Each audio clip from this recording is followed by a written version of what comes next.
Morning my day student. आज हम लोग फाउंडेशन इंजीनियरिंग का लेक्चर नंबर 6 पे बात करेंगे। अगर मैं बात करूं पिछले लेक्चर की, तो वहां पे मैंने वाटर करेक्शन फैक्टर्स के बारे में बात किया था कि if the water table is rises when the bearing capacity, उसकी बियरिंग कैपेसिटी पे क्या फ़र्क पड़ेगा, उसके बारे में मैंने डिटेल में देखा था। बहुत सारे और भी फैक्टर्स वहाँ पे चेक किए थे कि आपके अगर कोई फुटिंग कोहेसिव सॉइल के ऊपर है, कोहेशनलेस सॉइल के ऊपर है, तब उसकी बियरिंग कैपेसिटी पे क्या फ़र्क पड़ता है, उसके बारे में हमने वहाँ पे डील किया था। आज जो हम डील करने वाले हैं, अभी तक हमने टरजागी को डिटेल में डील किया। आज की जो थ्योरी बनी है हमारी, वो है स्कैम्पटन theory.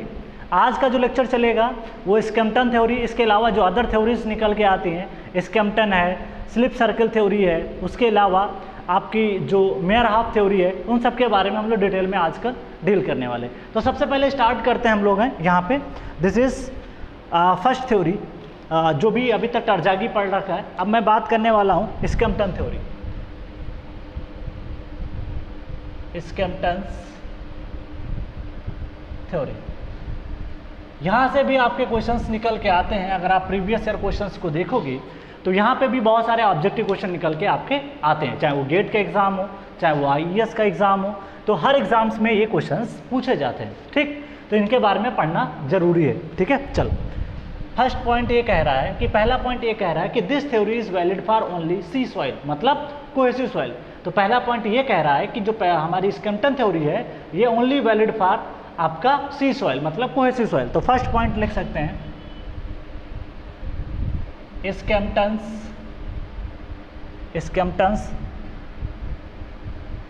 theory is applicable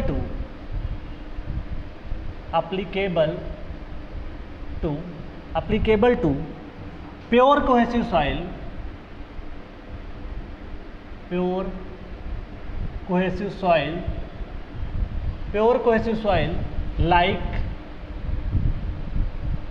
like clay soil। तो ये किसके लिए वैलिड होता है? शी सॉइल के लिए वैलिड होता है। ब्रैकेट में लिख सकते हो, this is valid for C soil. C का मतलब कोहेसिव होता है, या क्ले बोल सकते हो। सेकेंड पॉइंट ऑफ रेफरेंस इसका ये निकल के आता है स्कैम्पटन थ्योरी का। ये कहता है इन this theory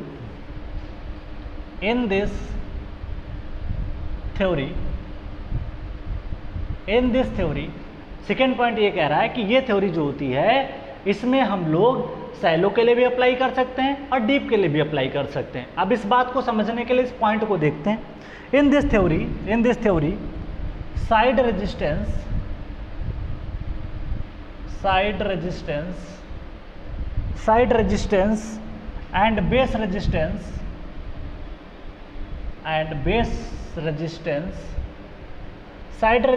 and base resistance. Side का मतलब क्या होता है? जैसे सपोज दैट ये फाउंडेशन है, इसको मैंने ज़मीन के अंदर इसको पेनिट्रेट कराया, ठीक, उसके साइड का रेजिस्टेंस इसके पेरीफेरी पे आएगा, बेस का रेजिस्टेंस इसके बॉटम पे आएगा। तो वही ये कह रहा है कि side resistance and base resistance both are considered,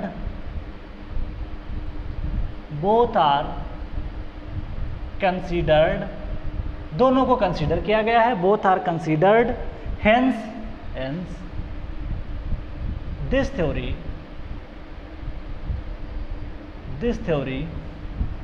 is applicable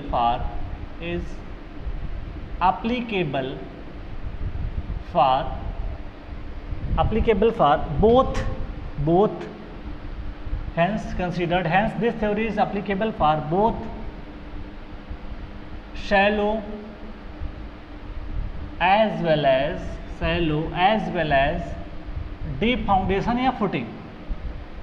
ठीक है, तो पहले भी आपको बताया था क्या कि अगर हम बेस से रेजिस्टेंस लेते हैं तो सैलो फाउंडेशन मानते हैं, अगर साइड से रेजिस्टेंस मानते हैं और साथ में बेस को भी कंसीडर करते हैं तो ऐसी फुटिंग को डीप फाउंडेशन कहा जाता है। ठीक, तो स्कैम्पटन भाई साहब क्या थे, उन्होंने मान लिया कि ये थ्योरी में हमारा साइड से भी रेजिस्टेंस आता है, बेस से भी निकल के आता है। This theory is applicable for both shallow and deep foundation, but Terzaghi equation is valid for shallow foundation. तो ये सारी बातें इंपॉर्टेंट निकल के आ जाती हैं। फिर net ultimate bearing capacity,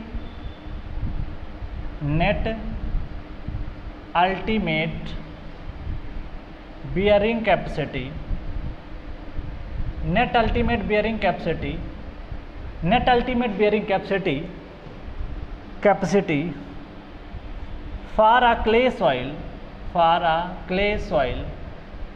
is given by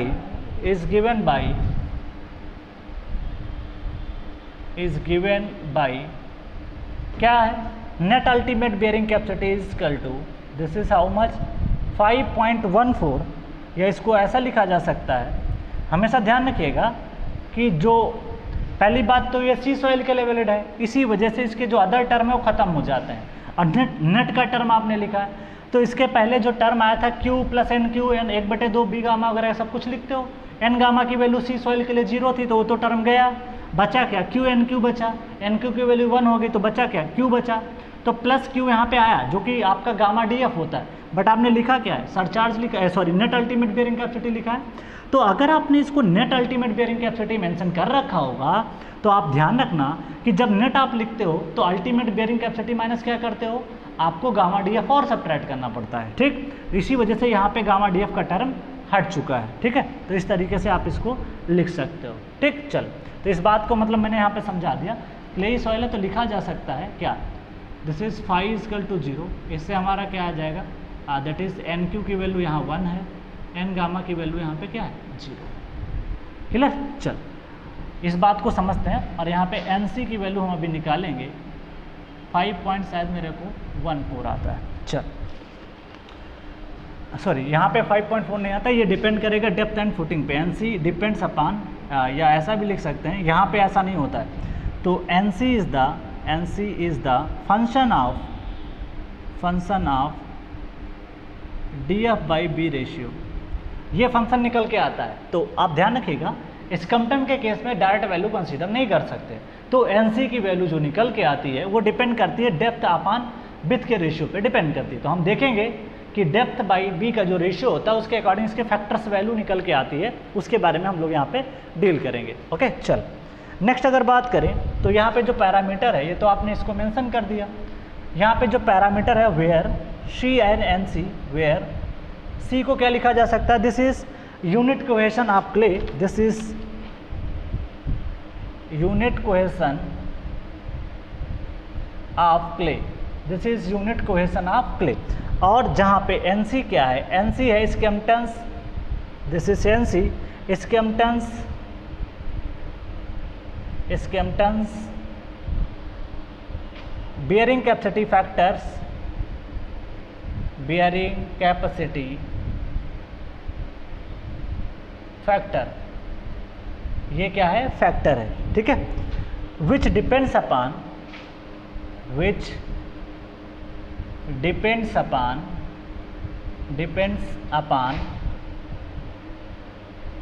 D F by B ratio, इस पे डिपेंड करता है। या दूसरे शब्दों में बोल दो, N C is function of D F by B ratio, ऐसा भी बोल सकते हो आप, ठीक। तो ध्यान रखिएगा, इसको डायरेक्टली मेंशन नहीं करेंगे। क्लियर। चल, अब कुछ वैल्यूज़ निकल के आते हैं जिनको ध्यान रखना बहुत ज़रूरी है।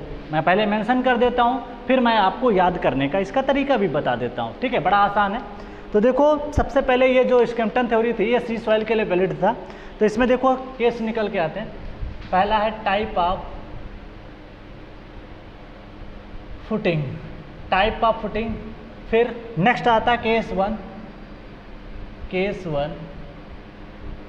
2, फिर आता है केस 3, ठीक। यहाँ पे निकल के आता है D F by B. Case 1 में D F by B equal to 0, case 2 में डी एफ बाई बी जो है वो 2.5 से ग्रेटर या इक्वल है, और केस 3 जो निकल के आता है ये लाई करता है, दिस इज 0 से D F by be less than 2.5, ठीक। ये 3 केस बन के आते हैं जिसमें आपको एग्जाम में ध्यान देना पड़ेगा कि जब भी स्कैम्पटन थ्योरी आपको लगाना है तो फुटिंग की डेप्थ दी होगी आपके सामने और विड्थ दिया होगा, दोनों का रेशियो निकालो। दोनों का रेशियो निकालने के बाद ये 3 कंडीशन तक ये वैलिड होता है, ठीक। क्यों? क्योंकि मैंने आपको बताया था कि स्कैम्पटन भाई साहब जो थे उन्होंने ये बताया था कि जो फाउंडेशन होता है वो आपका D F by B ratio जो होता है वो अगर 2.5 से कम होता है तो वो सैलो फाउंडेशन होता है, और 2.5 से ज़्यादा होता है तो डीप फाउंडेशन होता है।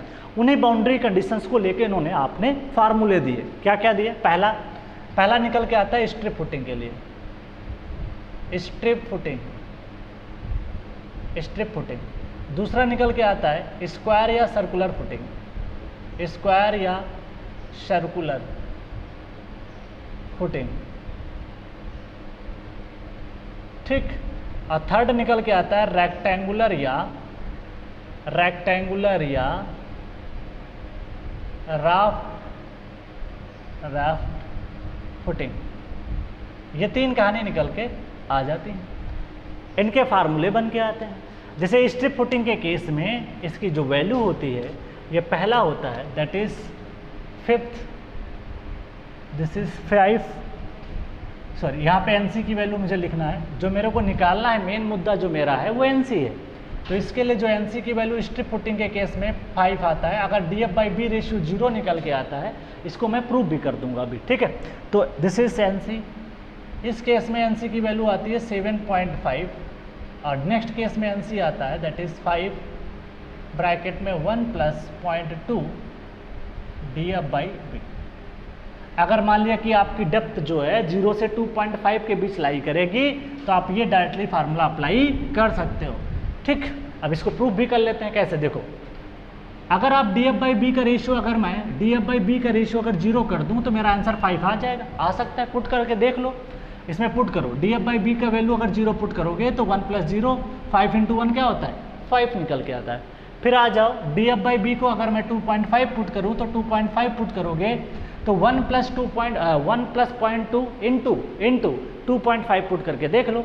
और जब सॉल्व करोगे तो ये रिजल्ट निकल के आएगा 1.25।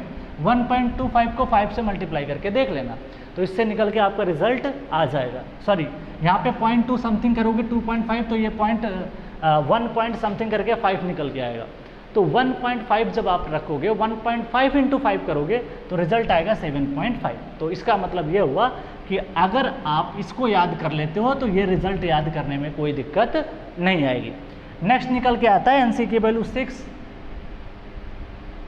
एनसी की वैल्यू निकल के आती है 6, एनसी की वैल्यू आ गई 6, और ये जो एनसी की वैल्यू आती है 9।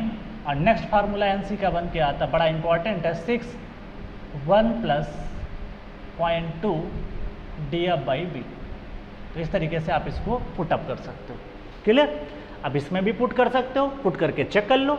DF/B रेशियो 0 पुट करो, पहली कंडीशन लगा के लाओ, 6 वैल्यू आंसर आ जाएगा। तो DF/B की वैल्यू अगर मैं यहाँ पे 0 पुट करूँ तो 1 + 0 और 6 × 1 करोगे तो 6 आ जाएगा। तो 6 का आंसर आ गया। अगर स्क्वायर फुटिंग, अगर आपका DF/B 5 पुट करते हो 2.5, तो 2.5 × 2 करोगे 0.5 आएगा। तो 2.5 × 0.2 करोगे 0.5 निकल के आएगा। 1 + 0.5 ऐड करोगे 1.5 आएगा। 1.5 को मल्टीप्लाई कर दो जो 6 से, 9 आंसर निकल के आ जाएगा। तो ये भी वैल्यू समझ में आ गई, ठीक। चलो नेक्स्ट बात करते हैं। ये एनसी की वैल्यू कितनी आती है? This is 6। यहाँ पे भी एनसी की वैल्यू आती है 9। अगर आपकी रेक्टेंगुलर फुटिंग है तो इसका फार्मूला एनसी का निकल के आता है, दिस इज 5 1 + 0.2 DF/B इंटू थोड़ा सा मैं इसको जो है नीचे लिखता हूँ तो जब बेटर रहेगा।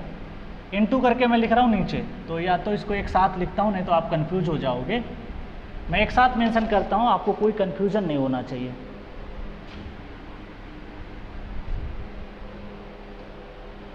देखो, ठीक है, 5 1 + 0.2 DF/B ब्रैकेट इंटू करके है 1 + 0.2 B/L, ये निकल के आता है, ठीक है। चल, तो ये फार्मूला आपका निकल के आ गया। इसमें भी पुट करके देख सकते हो कोई भी वैल्यू, तो आप ये 6 आ जाएगा। अगर आपको स्क्वायर फुटिंग होगी तब भी निकाल सकते हो आप, ठीक। या आपको अगर मान ली DF/B 0 पुट करोगे तब भी आंसर निकाल सकते हो, ठीक है। तो अगर आपको स्क्वायर फुटिंग है, जो भी फुटिंग हो, ये एक जनरल फार्मूला होगा। अब याद करने का तरीका बताता हूँ।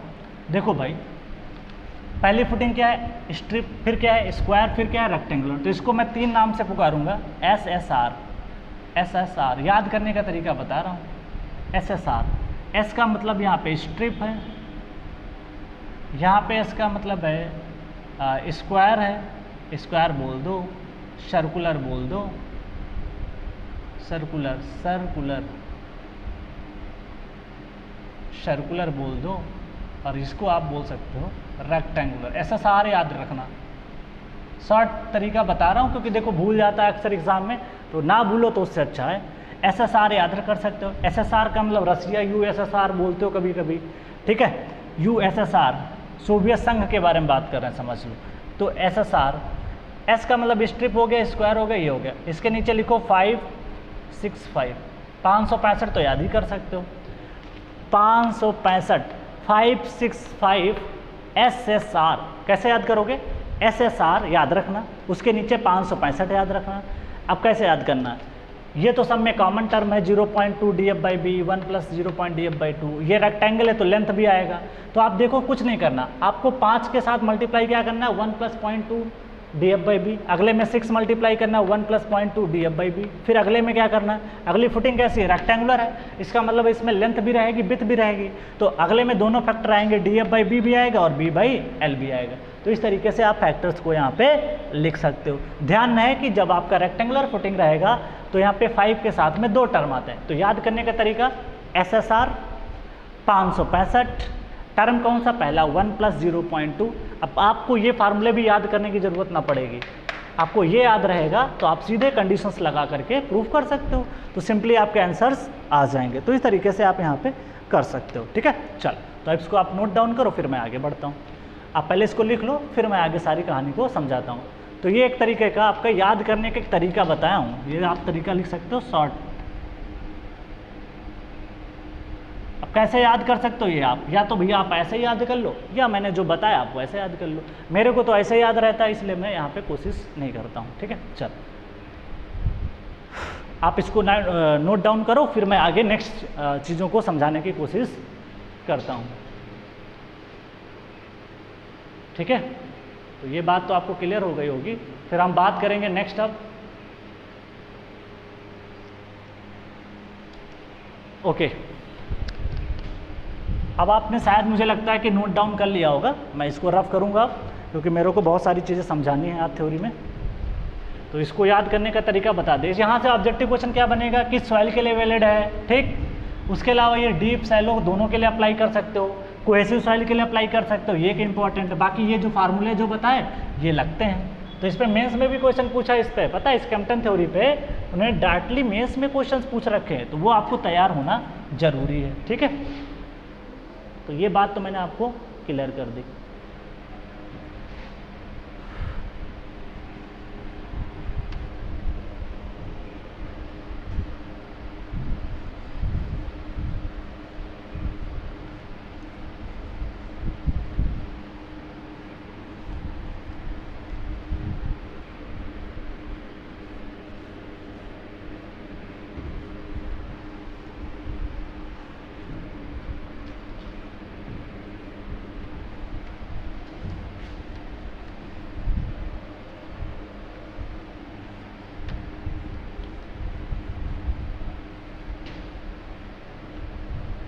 चलो नेक्स्ट बात करते हैं स्लिप सर्कल थ्योरी।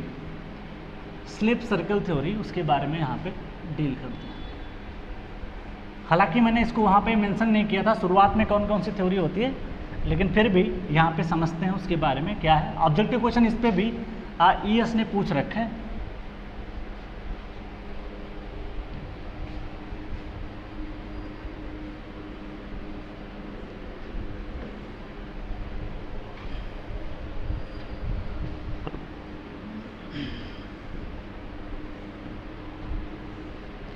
चलो नेक्स्ट थ्योरी की बात करने वाले हम लोग हैं, that is slip circle theory, ठीक है। ये छोटे छोटे ऑब्जेक्टिव क्वेश्चंस हैं जो पूछ लिए जाते हैं, तो उसके बारे में मैं यहाँ पे मेंशन करता हूँ। That is slip circle theory, slip circle theory. IES का पेपर उठा के देख लेना, और वहाँ पे इसके बारे में पूछा गया है। इन दिस एनालिसिस, पहला point, in this analysis, in this analysis it is assumed that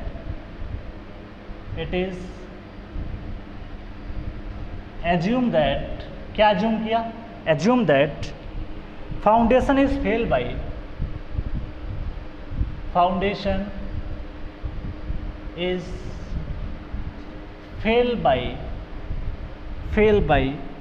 rotation about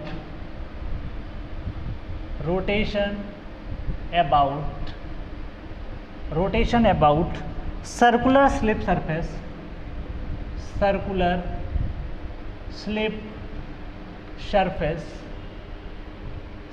slip surface which radius equal to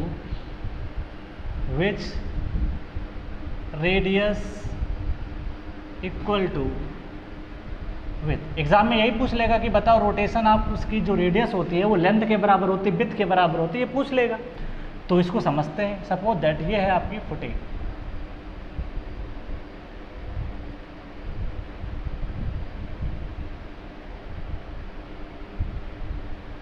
this is footing,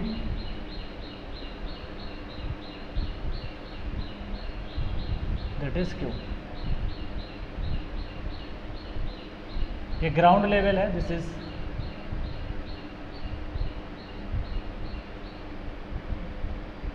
is ground level. ठीक है, अच्छा ये इसने मेंशन कर दिया। तो इसकी विड्थ मान लेते हैं, दिस इज बी। इसके ऊपर जो सॉइल लोड ट्रांसमिट करती है, क्यू लोड इस तरीके से ट्रांसमिट होता है एट द बेस लेवल। ठीक है, चलो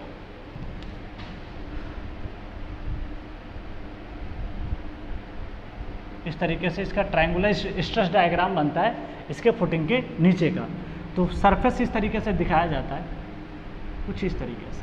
ठीक है, तो this is called rotational surface, slip circle या फेल्योर सरफेस। तो this is called slip surface. कह रहा है कि इसकी जो रेडियस होनी चाहिए वो रेडियस होनी चाहिए किसके बराबर, विड्थ के बराबर। तो ये है सर्कल की रेडियस, दिस इज कॉल्ड क्या, स्मॉल आर। इधर भी इसको ज्वाइन कर सकते हो, this is small R, this is small R. और कह रहा है कि इसके बराबर होना चाहिए। तो ये है रेडियस, तो R is the radius of slip circle. तो एक तरीके का ये फेल्योर सरफेस बन गया, this is called slip surface. Okay, तो इस तरीके से आप इसको मेंशन कर सकते हो। छोटे छोटे क्वेश्चन बन जाते हैं, ऑब्जेक्टिव बहुत डिटेल में इस पर कभी नहीं पूछा जाएगा क्वेश्चन, और ना ही पूछा गया, ना ही बुक में ये मेंशन है। दूसरा पॉइंट है, this theory is valid for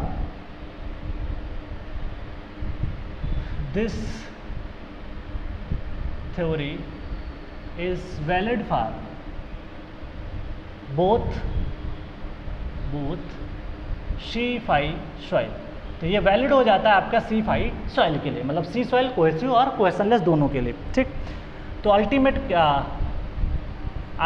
bearing capacity is given by ultimate bearing capacity is given by ultimate bearing capacity is given by, ठीक है, that is QU is equal to given by 2 pi into CU plus gamma into DF। ये है आपकी ultimate bearing capacity according to slip circle theory. ठीक है, तो ध्यान रखिएगा, यहाँ पे मैं अभी अल्टीमेट लिखा हूँ, अभी नेट नहीं लिखा हूँ। तो ध्यान रखिएगा 2 पाई इंटू CU होता है। ठीक, CU का मतलब होता है अनड्रेन्ड कोहेशन होता है आपका, मतलब यहाँ पे जो कोहेशन लिया गया, तो दिस इज कॉल्ड, मैं लिख देता हूँ, CU is called undrained cohesion. Unit kilo newton या न्यूटन पर किलो न्यूटन बोल दो, न्यूटन बोल दो, कुछ भी बोल दो, कोई फर्क नहीं पड़ता। ठीक, तो this is called undrained cohesion, मतलब इसने माना कि वाटर टेबल यहाँ, मतलब यहाँ पे वाटर डिसिपेशन आउट नहीं हो रहा है। ठीक, ट्राई एक्सेल टेस्ट से पता कर लेते हो कि ड्रेन टेस्ट होगा, अनड्रेन टेस्ट होगा, वाटर कितनी जल्दी पास करेगा, तो इस चीज़ का ध्यान रखिएगा। ठीक, चलो अब बात करते हैं आगे। नेक्स्ट बात हमारी जो है नेट अल्टीमेट बेयरिंग कैपेसिटी, क्या लिख सकते हो, that is Q ultimate bearing capacity minus gamma DF। Ultimate bearing capacity क्या है, this is 2 pi CU plus gamma D F minus gamma D F, ये कैंसिल आउट हो जाएगा। ठीक, तो यहाँ से निकल के आएगा this is 2 pi into C U, तो this is net ultimate bearing capacity निकल गई। अच्छा 2 पाई की वैल्यू बोलो 2 इंटू 3.14 इंटू सी यू लिखा जा सकता है, या इसको और भी शब्दों में लिखोगे तो 6.28 इंटू क्या निकल के आ गया सी यू। तो आप देख सकते हो कि according to slip circle theory जो आपकी एन की वैल्यू होगी, क्योंकि ये एन के ही बराबर तो आ रहा है, देखो यहाँ पे एन सी यू या एन सी बोल सकते हो, N C into C U निकल के आ रहा है, तो एन सी की वैल्यू यहाँ पे निकल के आती है for slip circle theory, for slip circle theory N C equal to 6.28। तो याद रखिएगा ये सब ऑब्जेक्टिव क्वेश्चन छोटे छोटे निकल के आ जाते हैं, बट टरजागी में तो ऐसा था नहीं, टरजागी में वैल्यू कितनी निकल के आई थी 5.7। अब ये 2 पाई का टर्म पता क्यों है, एक्चुअली क्या होता है कि इसके अबाउट हम लोग बेंडिंग मोमेंट जीरो कर देते हैं, तो इसका जो टोटल वेट काम करता है इसके अबाउट बेंडिंग मोमेंट जीरो कर दो, और सर्कल की जो पेरीमीटर होती है उसको हम लोग बोलते हैं 2 पाई इंटू आर। तो इस सर्कल की 2 पाई आर का जो टर्म आता है, एक्चुअली ये 2 पाई क्यों आया, एक्चुअली हम लोग पेरीमीटर कंसीडर करते हैं, तो ये हो गया स्ट्रेस, ये हो गया फोर्स, इसको मल्टीप्लाई कर लेते हैं, तो उतना डिटेल में जाने की ज़रूरत नहीं है। ठीक है, मूवमेंट वगैरह लो उसको बराबर करो, इससे कोई मतलब नहीं, बस इतना याद रखना कि एन सी की वैल्यू यहाँ पे कितनी होती है 6.28। तो इस तरीके से यहाँ पे चीज़ों को मेंशन किया जा सकता है। ठीक है, चल नेक्स्ट बात करते हैं। नेक्स्ट थ्योरी हमारी है प्रेंडल थ्योरी, मैंने बताया था, और अब इसको यहाँ पे थोड़ा सा डिटेल में डिस्कस कर देते हैं। तो सेकेंड जो भी थ्योरी आज की है Prandtl, this is Prandtl D T L, this is Prandtl theory, Prandtl analysis बोल दो, प्रेंडल थ्योरी बोल दो। चलो सबसे पहला पॉइंट ये निकल के आता है कि जो थ्योरी दी जाए उसके पहले ये जान लेना बहुत ज़रूरी होता है कि कौन सी थ्योरी किस सॉइल के लिए वैलिड होती है। तो जैसे मेरा प्रेंडल थ्योरी है, प्रेंडल थ्योरी मैंने आपको बताया था ये आपका C5 सॉइल के लिए वैलिड होता है। टरजागी ने इसको मॉडिफाइड कर दिया, कुछ ना कुछ इसकी कमियां थी, इसी के बाद में टरजागी ने इसको प्रूफ किया था, मतलब इन्होंने पहले अपनी थ्योरी दी, उसके बाद इसमें मॉडिफिकेशन निकल के आया, कुछ कमियां थी इसमें प्रेंडल में, उसके बाद इसी थ्योरी को ओवरकम करके एक टरजागी थ्योरी आ गई थी, और जिसके बारे में हम लोग डिटेल में पढ़ चुके हैं, क्योंकि अभी जो सॉइल मैकेनिक्स की डिज़ाइनिंग हो रही फाउंडेशन की वो आपकी ज़्यादातर टरजागी के अकॉर्डिंग ही निकल के आती है, क्योंकि उसने एक्चुअल कंडीशन को कंसीडर किया, इस वजह से उसको हम लोग मान के चलते हैं। ठीक, चल अकॉर्डिंग टू दिस एनालिसिस, पहला this theory is applicable for, पहला point, this theory is applicable for C and phi soil। तो कोहेसिव एंड कोहेशनलेस दोनों के लिए क्या होती है वैलिड, तो ब्रैकेट में लिख सकते हो कोहेसिव, ये तो बात आपको पता होगी, कोहेसिव प्लस कोहेशनलेस दोनों, तो ये इंपॉर्टेंट क्वेश्चंस आपके निकल के आ जाते हैं। ओके, नेक्स्ट पॉइंट ये है ultimate bearing capacity is given by according to Prandtl, अल्टीमेट bearing capacity, ultimate bearing capacity of soil is given by Prandtl। तो Prandtl ने दिया था, Prandtl ने क्या दिया था, QU is equal to this is how much 5.14 CU। ठीक है, दिस इज 5 पॉइंट। तो ध्यान रखिएगा यहाँ पे जो वैल्यू ली गई ये नेट अल्टीमेट बेयरिंग कैपेसिटी है, यहाँ पे ध्यान दीजिएगा, पहले अल्टीमेट ले लो कोई फ़र्क नहीं पड़ता। अगर मैं सी सॉइल के लिए लिखूँ, यहाँ पे सीधे सी सॉइल के लिए लिख रहा हूँ, सी सॉइल के लिए, तो आपको पता है कि कौन कौन से टर्म जीरो हो जाएंगे, यहाँ पे भी बहुत सारे टर्म आते हैं, एन गामा 0, N2 1 हो जाता है, तो यहाँ पे एन गामा 0 हो गया, N2 की वैल्यू 1 हो गई, तो Q अल्टीमेट बेयरिंग कैपेसिटी जो निकाल के लाते हैं वो निकल के आती है, this is how much, this is pi plus 2 into C U into C U into C U into C U plus plus plus plus आएगा, this is N Q, Q N Q निकल के आता है, N Q की value put कर सकते हो, बाकी ये भी टर्म आएगा 0 हो जाता है। ठीक, अब 1/2 बी गामा वगैरह इसमें नहीं आता, ये अब चल रही किसकी थ्योरी है, ये चल रही है प्रैंडल थ्योरी। कोई ज़रूरी नहीं कि ये थ्योरी आपका है, यहाँ पे इसका टर्म ही नहीं आता है। ठीक है, चलो आगे बढ़ते हैं। तो इसने पता है सॉइल के वेट को ही कंसीडर नहीं किया था, मतलब इनकी जो थ्योरी आई, उन्होंने जो अपनी थ्योरी दी थी तो उसने अल्टीमेट को बियरिंग कैपेसिटी में इस टर्म को ऐड अप ही नहीं किया था जो सरचार्ज वगैरह यहाँ पे आता है। तो इसी वजह से यहाँ पे ध्यान रखिएगा कि ये टर्म आपका निकल के नहीं आता है, तो इसको सब्ट्रैक्ट करके आप लिखा जा सकता है। तो इसको एक खास बात है जो मैं आपको बताना चाहता हूँ, आप इसको पहले रफ करो। यहाँ पे ये टर्म क्यों नहीं आएगा उसके बारे में बता रहा हूँ। तो दैट इज़, ये टर्म क्यों नहीं आएंगे इनको हटाओ पहले।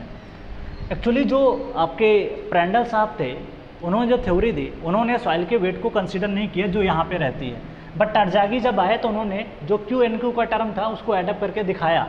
तो प्रैंडल की एक कमी थी, इन्होंने वेट को कंसीडर नहीं किया, तो उस बात को मैं भी लिखूंगा। तो इनकी जो अल्टीमेट बियरिंग कैपेसिटी निकल के आई वो pi plus 2 into C U निकल के आई। अच्छा, पाई की वैल्यू 3.14 पुट कर सकते हो, प्लस 2 लिखा जा सकता है इंटू सी यू। ओके, चलो इसको लिखा जा सकता है 5.14 इंटू क्या लिखा जा सकता है, सी यू। अगर मैं इस इक्वेशन को कंपेरिजन करूं, Q U is equal to N C into C U, तो एन सी की वैल्यू प्रैंडल के अकॉर्डिंग कितनी आ गई, 5.14। तो आप देख रहे हो ना, अभी कुछ देर पहले आपको पढ़ाया था टरजागी में पिछले लेक्चर की बात करें तो 5.7 आया था। ठीक, जब स्कैम्पटन थ्योरी पढ़ाई तो उसमें अलग अलग वैल्यू निकल के आई, वो डी एफ बाई बी पे डिपेंड करता था, तो वहाँ से अलग रिजल्ट निकल के आया। ठीक, किसी में 9 है, किसी में 6 है, किसी में 7.5, वो अलग कहानी।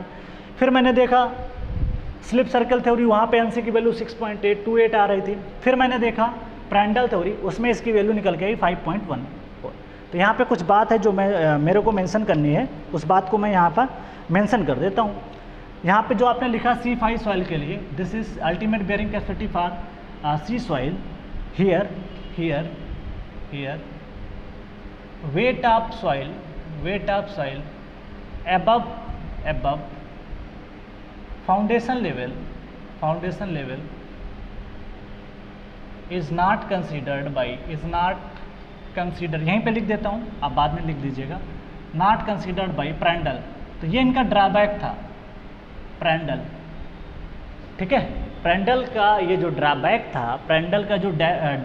था वो यही था कि उन्होंने इसको कंसीडर ही नहीं किया सरचार्ज को। ठीक, तो इस थ्योरी को बढ़ा करके जब टरजागी आए तो उन्होंने वेट वगैरह को कंसीडर कर लिया। तो ये इनका ध्यान रखिएगा, इनका जो अल्टीमेट बियरिंग कैपेसिटी होता है वो 5.14 निकल के आता है। तो इस रिजल्ट को आपको याद रखना जरूरी है। ठीक है, तो पहले आप इसको नोट करो, फिर मैं आगे सारी चीज़ों को डील करता हूँ।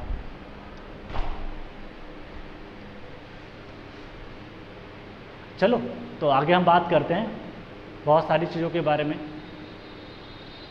तो ये काफ़ी ज़्यादा इम्पोर्टेंट है आपके लिए, तो इसको ध्यान रखना जरूरी है। तो आप पहले इसको नोट डाउन कर लो, फिर मैं आगे सारी चीज़ों को बताता हूँ। प्रैंडल थ्योरी हो गई।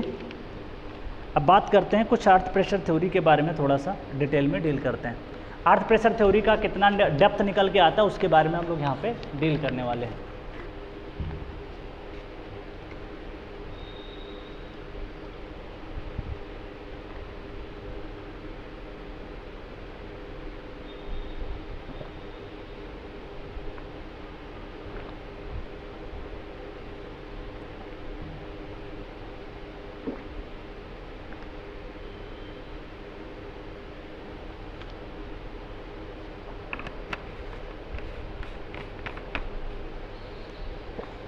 चलो देखो, आपको एग्जाम में ये ध्यान रखना जरूरी है कि किस थ्योरी के अकॉर्डिंग उसने एनसी की वैल्यू पूछी। अगर नहीं पढ़ोगे तो क्वेश्चन गलत हो जाएगा। ठीक, अब हम लोग बात करेंगे अर्थ प्रेशर थ्योरी की थोड़ी सी, क्योंकि उससे भी रिलेटेड कुछ रिजल्ट्स आते हैं जो कि काफ़ी ज़्यादा इंपॉर्टेंट हैं।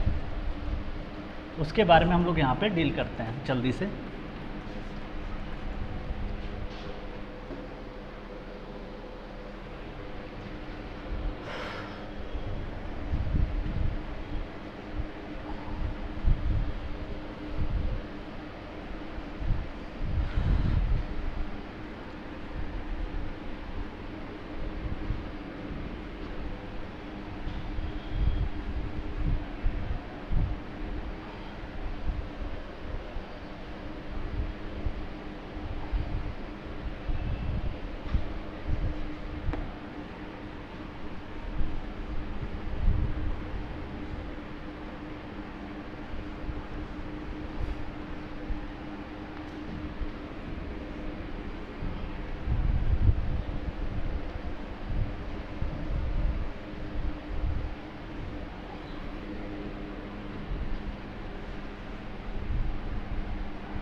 चलो नेक्स्ट बात करने वाले हैं हम लोग अर्थ प्रेशर थ्योरी के बारे में, ठीक है। चलो अर्थ प्रेशर थ्योरी पहले तो डिटेल में डील कर चुके हैं, लेकिन अब कुछ और कहानी है इसलिए बताना जरूरी है। चलो इसका यूज आपको मिल जाएगा अर्थ प्रेशर थ्योरी का रिटेनिंग वॉल में डेप्थ निकालने के लिए। Earth pressure theory, earth pressure theory जिसमें कि आपकी आती थी Rankine theory,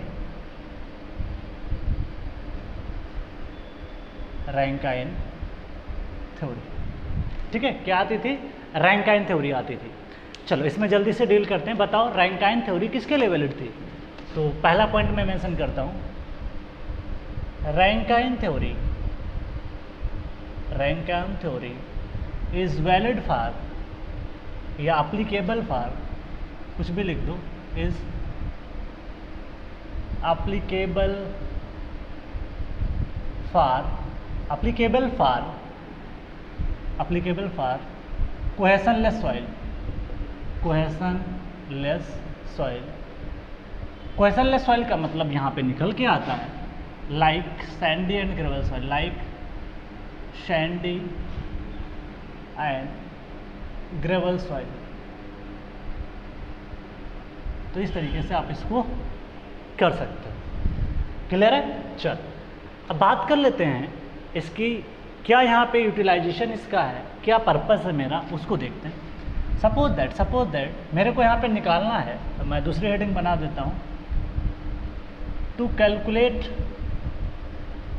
calculate depth of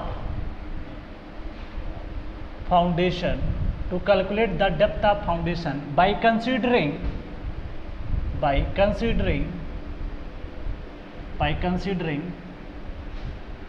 equilibrium of active and passive earth pressure, active and passive earth pressure, ठीक है। चल इसको देखते हैं, अर्थ प्रेशर, ये बात क्लियर है। लेट अस अज्यूम, तीसरा पॉइंट मेंशन करता हूँ, let us assume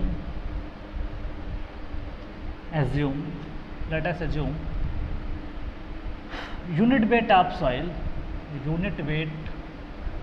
soil is equal to gamma kilo newton पर meter cube, clear. And depth of footing that is df, ठीक। चल और यहाँ पे एक्टिव अर्थ प्रेशर के लिए k की वैल्यू यूज करना पड़ेगा, this is k and kp, तो इनके बारे में बाद में लिख लेंगे। k एंड kp कोफिशिएंट्स हैं, दिस इज, या ऐसा मेंशन करो, ये तो पता ही है आपको, कोई दिक्कत नहीं है। coefficient of, this is coefficient of active and passive pressure is equal to k and kp, ये सब मानना पड़ेगा, दे देते हैं, कोई फ़र्क नहीं पड़ता। चलो एक काम करते हैं, फुटिंग बनाते हैं। सपोज दैट ये फुटिंग है, इस पे लोड कोई आपने क्यू अप्लाई कर दिया, ये आपका स्ट्रक्चरल लोड होगा Q.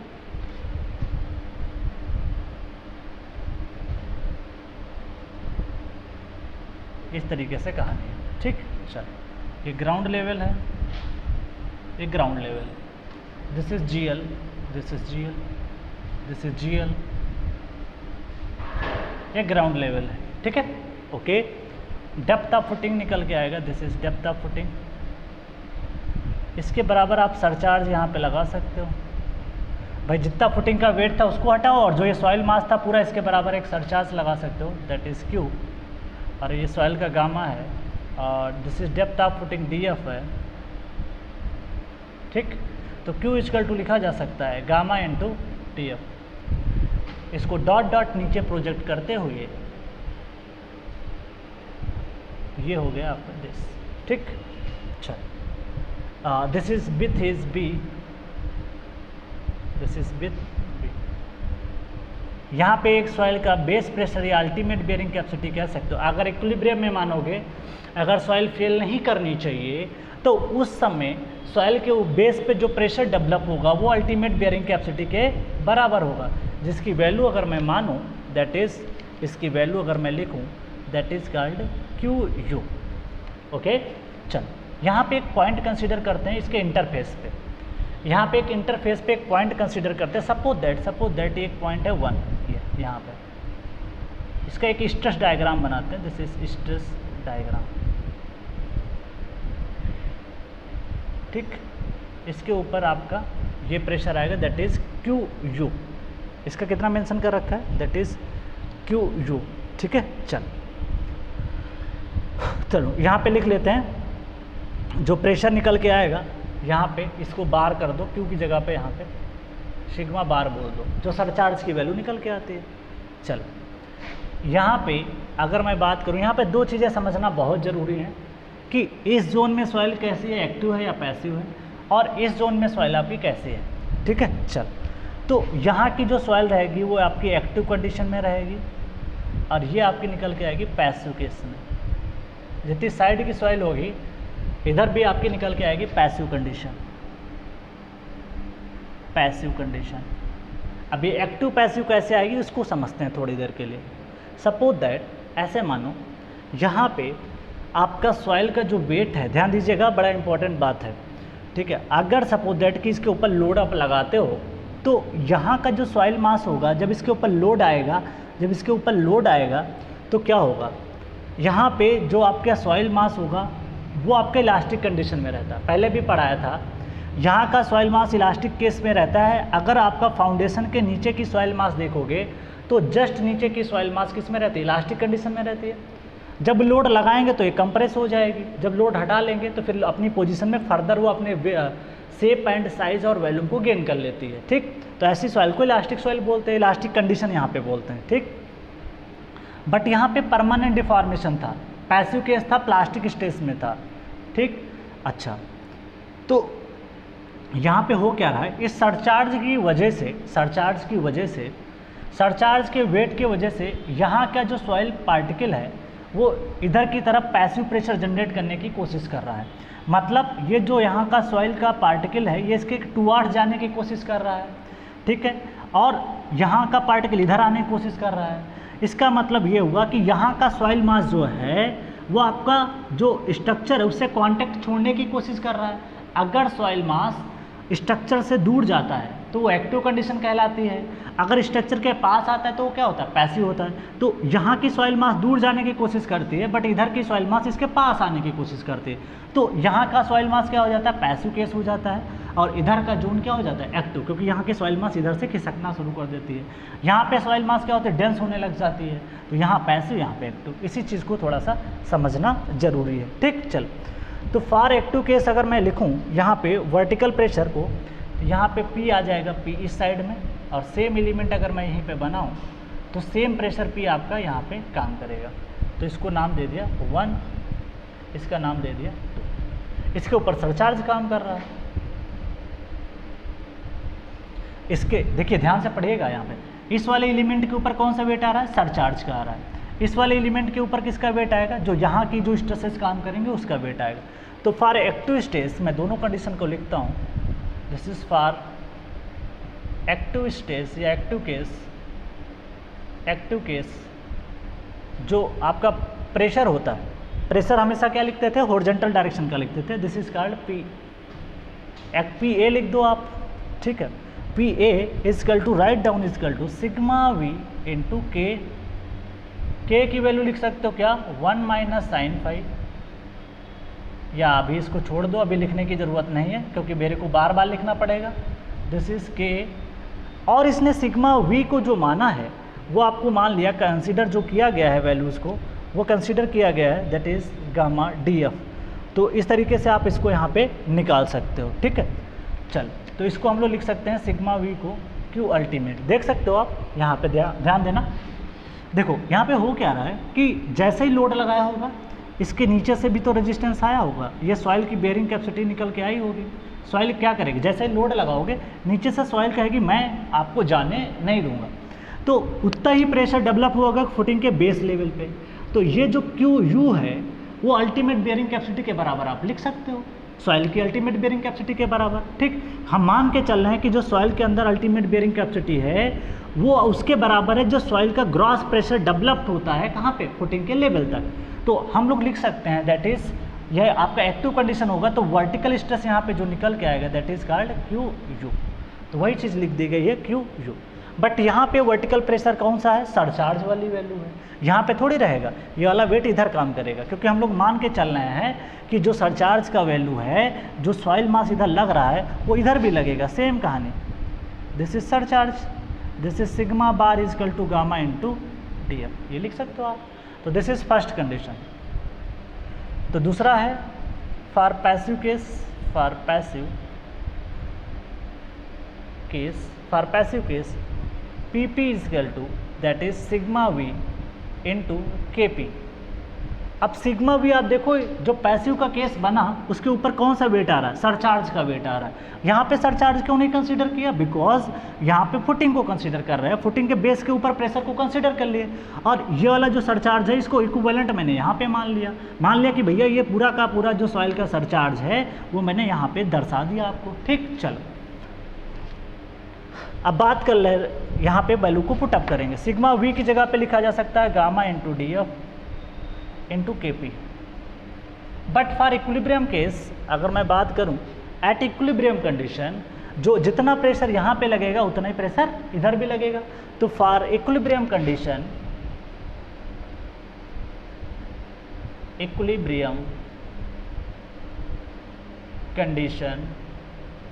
For equilibrium condition that is क्या लिखा जा सकता है, that is equilibrium condition PA बराबर PP, दोनों बराबर होंगे।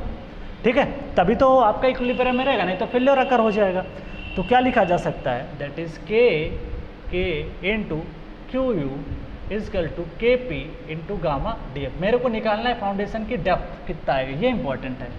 एक काम करो, K की जगह पे आप लिख सकते हो 1 minus sine five divide by 1 plus sine 5 Q you.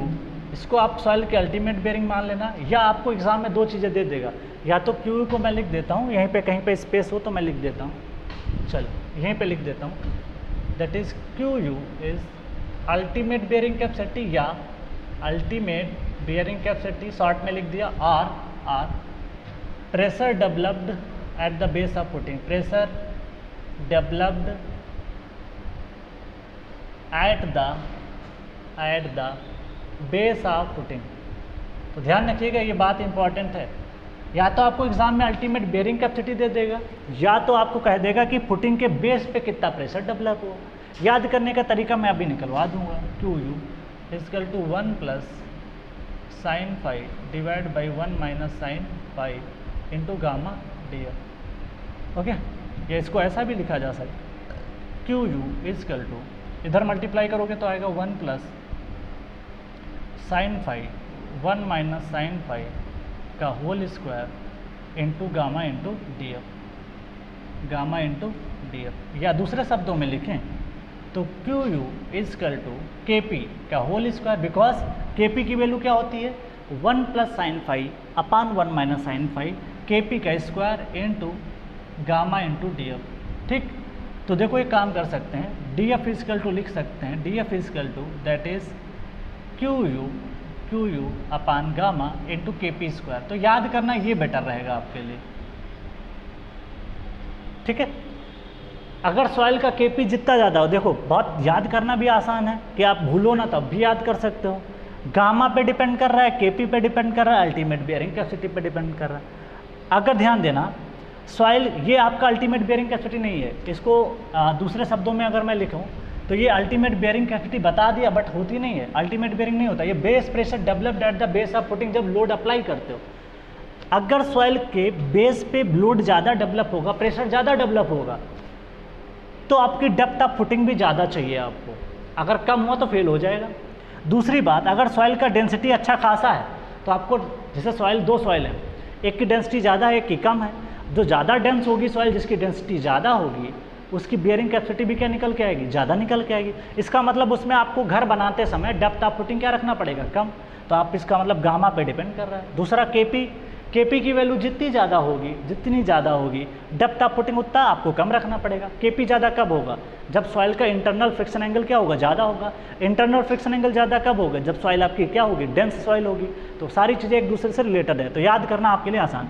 याद क्या करना आसान है, आप ये याद करो, ज़्यादा बेटर रहेगा। कौन सा, Q U is equal to gamma D F into K P square. तो ये याद करना आसान रहेगा, इसको याद कर लो, इससे बाद में सारी कहानी आप निकाल लेना। तो ये क्वेश्चन अभी ईएस में पूछा था 2018 की परीक्षा में, ऑब्जेक्टिव के फॉर्म में। कैसा पूछा था, ऑब्जेक्टिव पूछा था। तो ये तो कहानी मैंने आपको बता दी। तो ये इंपॉर्टेंट एक निकल के आता है कि हमसे पूछता क्या, this is D Q U is equal to, मैं लिख देता हूँ, base pressure at footing level, base pressure at footing level, दोनों के कांटेक्ट में जो रहता है उसको हम लोग बोलते हैं। ठीक, चल अब अकॉर्डिंग टू बेल थ्योरी, इसी में सी सॉइल के लिए मैंने देखा था, दूसरी थ्योरी जो आई थी वो बेल थ्योरी थी। दिस इज नेक्स्ट है Bell theory, Bell's theory. This theory is valid for C5 soil, valid for C5 soil, तो दोनों के लिए वैलिड था। तो ध्यान रखिएगा, जो आपकी रैंकाइन थ्योरी थी वो 5 सॉइल के लिए वैलिड थी, और जो बेल थ्योरी थी वो वैलिड फॉर किसके लिए था, C5 सॉइल के लिए निकल के आती है। ठीक, इसकी जो इक्वेशन दी गई वो इंपॉर्टेंट है। वो क्या दिया था उसको मैं लिख देता हूँ, याद करने की ज़रूरत नहीं है। That is Q U is equal to gamma into D F. यहाँ के रिजल्ट इंपॉर्टेंट है, 1 plus sine five divide by 1 minus sine phi का whole square plus 2c 1 plus sine five divide by 1 minus sine phi की power. याद करने की कोई ज़रूरत नहीं है, क्योंकि मेरे को भी याद नहीं है और मैंने कोशिश भी नहीं की, क्योंकि मेरे लिए पता है कि इसका सिर्फ क्या क्वेश्चन बन सकता है वो पता है। क्योंकि सारी इक्वेशन रटने जाओगे ना टाइम बर्बाद हो जाएगा आपका। ये आपके लेवल पे बुकों में भी नहीं मिलेगा, स्टैंडर्ड बुक्स ढूंढोगे इतनी जल्दी आपको ढूंढे नहीं मिलेगी। ठीक है, ये बहुत हाई फाई या एमटेक लेवल में चीज़ें पढ़ाई जाती हैं। यहाँ पे खास बात है कि अगर मैं सी सॉइल के लिए लिखूँ, सी सॉइल के लिए, तो फाइव इजकल टू क्या लिख सकता हूँ, 0। तो क्यू यू इजकल टू लिखा जा सकता है gamma into D F plus 2c plus 2c, क्योंकि आप 1 प्लस साइन 0 करोगे 0, तो 1 सारा वैल्यू देखो, 1 प्लस 0 1 माइनस 0 1 आएगा, 1 की पावर कुछ भी करो 1, 2c 1 into 1 plus 2c something आएगा। तो 5 की वैल्यू 0 होने से जो आपका टर्म है वो सारा क्या हो जाए, ये सारा टर्म केपी है। ओके, ये निकल के आ गया, दिस इज 2c। तो इसको और भी लिखा जा सकता है gamma D F plus 4 into C. अब आपको नेट अल्टीमेट अगर लिखना हो, नेट अल्टीमेट लिखना हो तो क्या लिखा जा सकता है, gamma into D F plus 4 into C minus gamma into D F. Separate करना पड़ेगा, आंसर क्या आएगा 4c। तो ये रिजल्ट इंपॉर्टेंट है, पूछेगा अकॉर्डिंग टू बेल थ्योरी बताओ for cohesionless soil net ultimate bearing capacity कितनी आती है। तो किसके बराबर होती है, 4 इंटू सी के बराबर। सी क्या है, this is unit cohesion, C is undrained shear strength, undrained shear और यूनिट कोहेशन, इसको यूनिट कोहेशन भी बोलते हैं।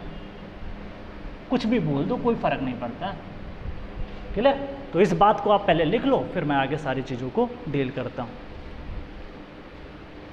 ये बहुत इंपॉर्टेंट है, मेंस में भी क्वेश्चन आते हैं, तो इस चीज़ का ध्यान रखना जरूरी है।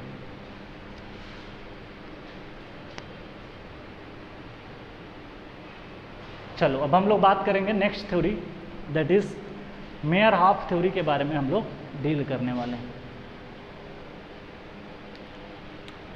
ये तो क्लियर हो गया होगा, ठीक है। तो इस चीज़ का ध्यान रखिएगा। अब जो हम बात करने वाले हैं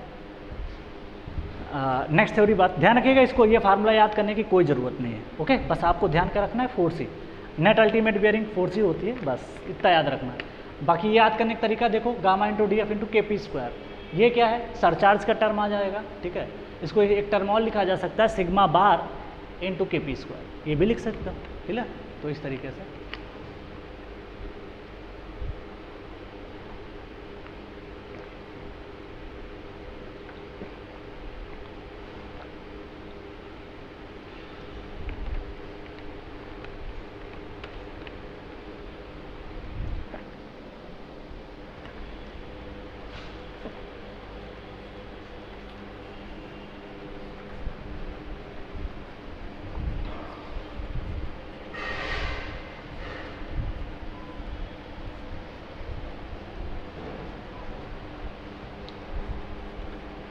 चलो अब बात करेंगे नेक्स्ट थ्योरी की, दैट इज मेयर ऑफ। इस पे भी गेट में क्वेश्चन पूछ रखे हैं, इसको एक बार डील कर लेते हैं। आसान है ये भी, बहुत सारी थ्योरी फाउंडेशन में निकल के आई, क्योंकि ये बहुत ही इंपॉर्टेंट टॉपिक है। बिना फाउंडेशन कोई बिल्डिंग नहीं बनती, इस वजह से सबसे ज़्यादा इंपॉर्टेंट निकल के आ जाता है।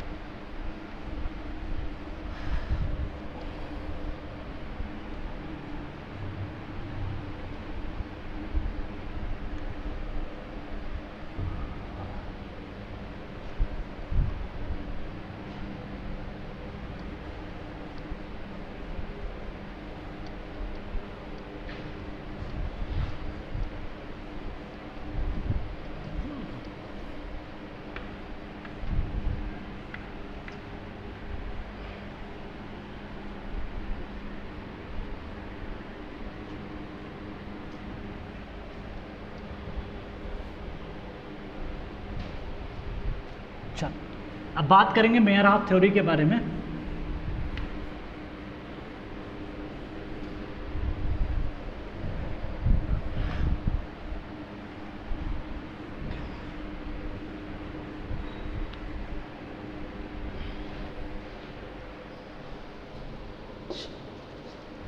नेक्स्ट हेडिंग है मेयर ऑफ थ्योरी, इसके बारे में बात करते हैं।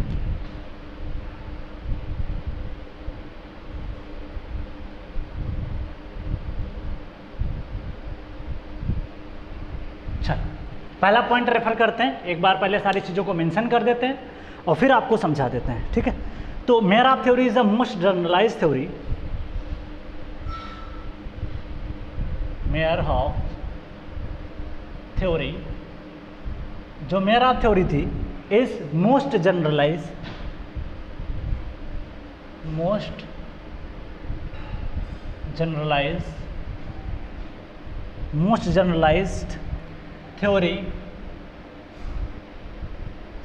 theory in which एक जनरलाइज थ्योरी है। जनरलाइज का मतलब होता है कि हर किसी के लिए वैलिड हो सकती है। This is called general term, मतलब आपकी लोडिंग इंक्लाइंड हो, एसेंट्रिक लोडिंग हो, हर चीज़ के लिए वैलिड होगी, ठीक है। तो इसको बोलते हैं जनरलाइज। कुछ थ्योरी होती है जनरलाइज होती हैं और कुछ थ्योरी ऐसी होती है जो स्पेसिफिक होती हैं। स्पेसिफिक का मतलब किसी पर्टिकुलर कंडीशन के लिए वो क्या होती है, वैलिड होती है। In which, that is generalize theory in which shape factor comma depth factor comma inclination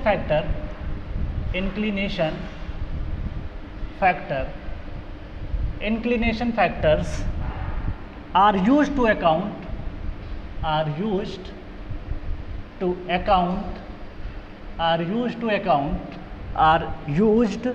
account for shape of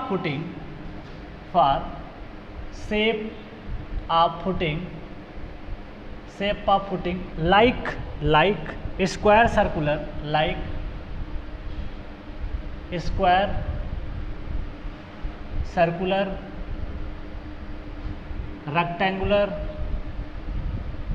rectangular या रेक्टेंगुलर के अलावा क्या हो सकता है, राफ्ट हो सकता है। रेक्टेंगुलर बोलो, राफ्ट बोलो, कोई बात नहीं है, सभी सेम है। वेरिएशन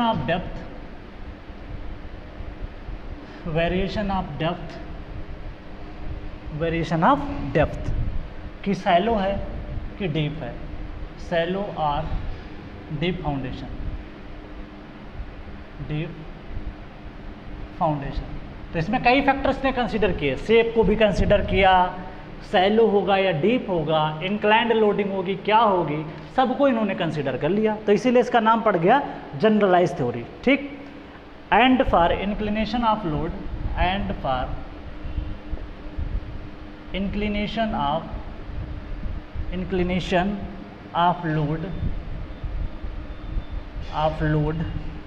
वर्टिकल हो या इंक्लाइंड, लोड कुछ भी हो सकता है। अगर इंक्लाइंड है तब भी ये थ्योरी वैलिड है, वर्टिकल है तब भी वैलिड है, वर्टिकल और इंक्लाइंड। इसीलिए इसका नाम पड़ गया मोस्ट जनरलाइज, कि भैया आओ डिफरेंट टाइप की कंडीशंस के लिए आप अप्लाई कर सकते हो। चल नेक्स्ट बात करते हैं, ये बहुत इंपॉर्टेंट है, गेट में क्वेश्चन पूछा गया 2 नंबर का।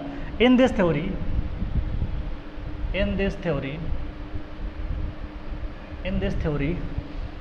Stress zone is considered to be, अब ये स्ट्रेस जोन क्या होता है पहले भी बना के दिखा चुका हूँ पिछले लेक्चर में।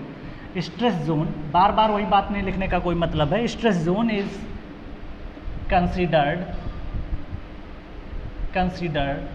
Stress zone is considered to B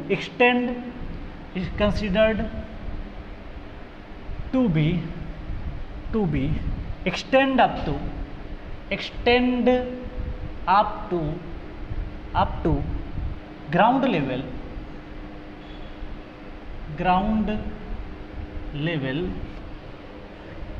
इन्होंने जो माना कि स्ट्रेस जोन ग्राउंड लेवल तक मान लिया। अब क्या माना अभी समझाता हूँ। ग्राउंड लेवल तक, ग्राउंड लेवल, ओके, अब ground level, therefore this theory is applicable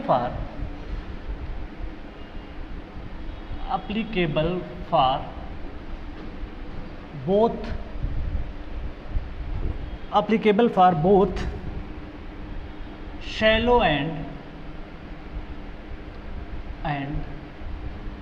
deep foundation बोलो, फुटिंग बोलो, कोई फर्क नहीं पड़ता, shallow and deep foundation, okay. चल, वेयर एज टरजागी क्या कंसिडर किए थे? Where as Terzaghi considered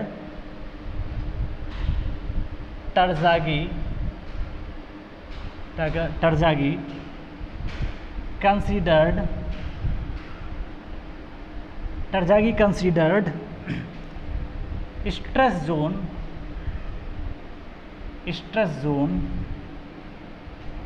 extended up to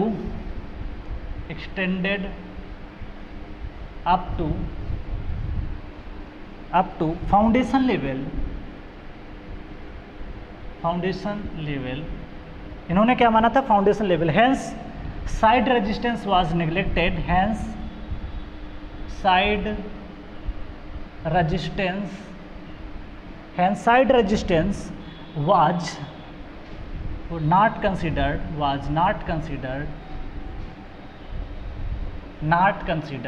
hence side resistance is not considered, therefore Tarjagi's theory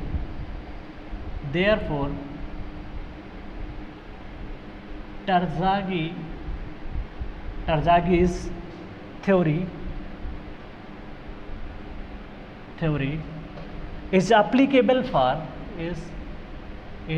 applicable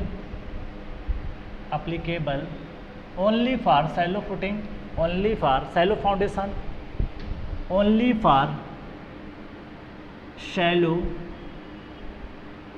foundation। किसके वैलिड है? सैलो के लिए। डीप के लिए क्यों नहीं वैलिड है? क्योंकि हमने क्या माना, इन्होंने जो टरजागी थे, बात समझ लेते हैं थोड़ा सा डायग्राम के माध्यम से। ये जो भाई साहब है ना अभी जो थ्योरी पढ़ा रहे हैं, इन्होंने क्या किया उसके हिसाब से बात करते हैं। इन्होंने क्या किया, ये फुटिंग बनाई, ये कह रहे हैं कि जो मेरा स्ट्रेस का जोन है ये ऊपर तक है। मतलब जो फेल्योर आकर होगा, जैसे ट्रायंगुलर नीचे बनाते थे आप, अब जगह तो है नहीं मेरे पास बहुत सारी, यहाँ पे समझा देता हूँ। इन्होंने स्ट्रेस जोन को ऊपर तक ले गए इस तरीके से, ठीक है। तो ये आपका जो है लोड लगाया क्यू, और ये ग्राउंड लेवल है, दिस इज़ ग्राउंड लेवल। तो स्ट्रेस का जो लेवल है ना, इन्होंने माना कि आपका जो स्ट्रेस का लेवल है, स्ट्रेस जोन है, वो यहाँ तक माना इन्होंने, ठीक। तो this is called stress zone, but Terzaghi इन्होंने ऐसा नहीं माना था। टरजागी सिर्फ कहाँ तक माने थे? ये है ground level, this is called GL. तो इसमें कहीं पे लिख दिया मैंने ना, in this theory stress zone is consider to be extend up to ground level. तो ये बात समझ लीजिएगा। तो ग्राउंड लेवल का मतलब क्या है कि फुटिंग को आप ऊपर लेके चले गए। तो फुटिंग का लेवल का स्ट्रेस जोन मैंने यहाँ पे दिखाया। बट अकॉर्डिंग टू टरजागी अगर दिखाऊँ, टरजागी उन्होंने क्या माना था, ये फुटिंग बना दे रहा हूँ समझने के लिए।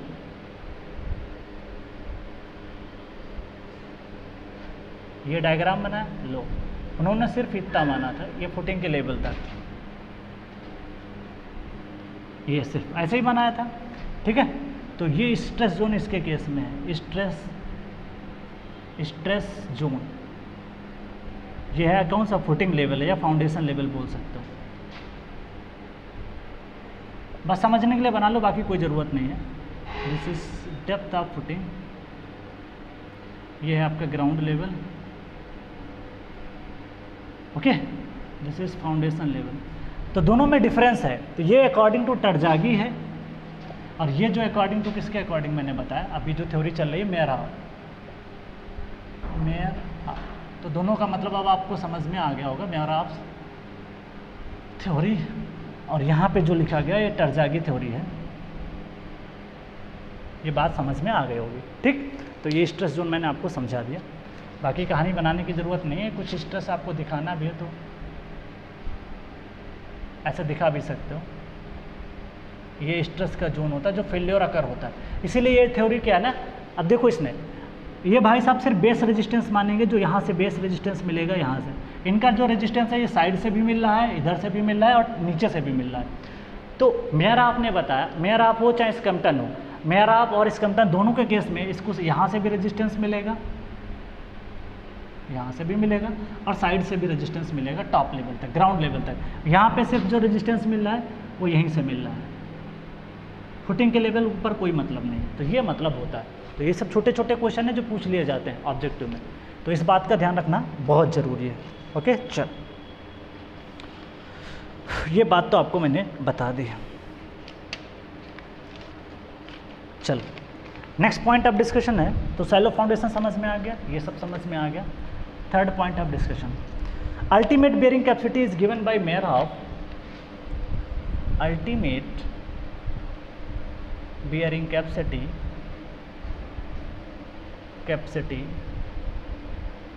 is given by Mayer Hoff is given by, इन्होंने दिया जो थ्योरी, कोई ज़्यादा टफ नहीं है, बस सारे फैक्टर्स को ध्यान रखना जरूरी है। That is ultimate bearing capacity CNC, that is SC, DC, अब IC, अभी भी समझा दूंगा। CNC तो टरजागी में भी था, बस अलग से जो एडिशनल फैक्टर आए वो ये क्या है, शेप फैक्टर है, DC डेप्थ फैक्टर है, I क्या है, इंक्लिनेशन फैक्टर है, प्लस Q इंटू NQ, फिर शेप फैक्टर को रखोगे SQ, DQ, IQ, plus 1/2 B gamma N gamma, उसके अलावा फैक्टर आपके जो भी निकल के आएंगे, S gamma, D gamma, I gamma, ठीक है। तो इस तरीके से आप यहाँ पे मेंशन कर सकते हो। मैं मेंशन भी कर देता हूँ, जो फैक्टर्स हैं उनके बारे में यहाँ पे लिख देता हूँ, ठीक है। तो यहीं पे मैं मेंशन कर रहा हूँ। चल, क्या क्या है टर्म्स देखो यहाँ पे, SC, SQ, S गामा, इसको आगे लिखूँगा, DQ, ध्यान दीजिएगा यहाँ पे जो फैक्टर्स यहाँ पे लिखे गए हैं उन्हीं फैक्टर्स को लिखना।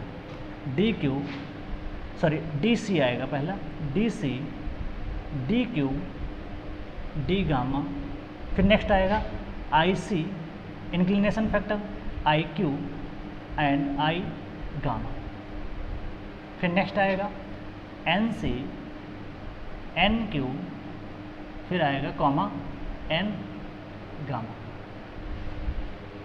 सबको मेंशन कर देता हूँ यहाँ पे, गेट में क्वेश्चन आया हुआ है, अब सबको देखेंगे क्या है कहानी क्या नहीं है, उसके हिसाब से देखेंगे। तो भाई पहले लिखते हैं यहाँ पे, ये क्या है, शेप फैक्टर्स हैं, this is called shape factor, this is called D है तो डेप्थ फैक्टर, ये क्या है, इंक्लिनेशन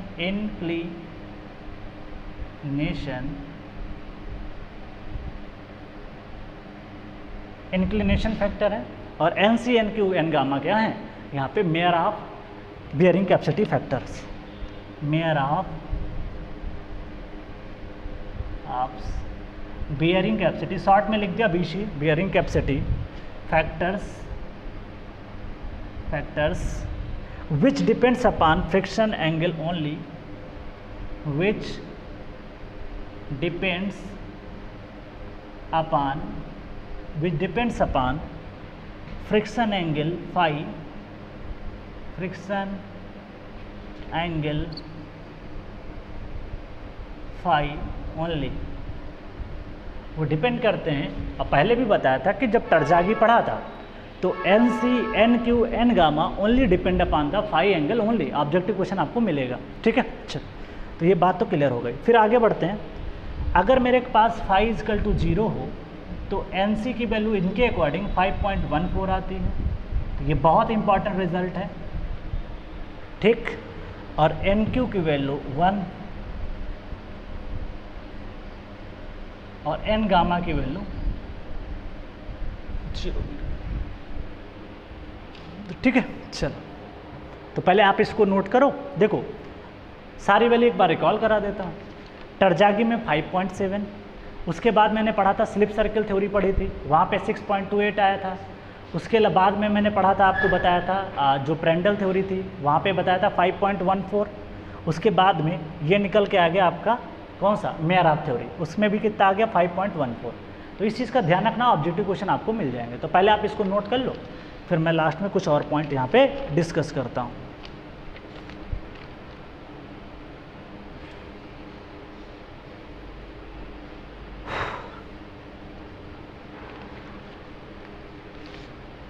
चलो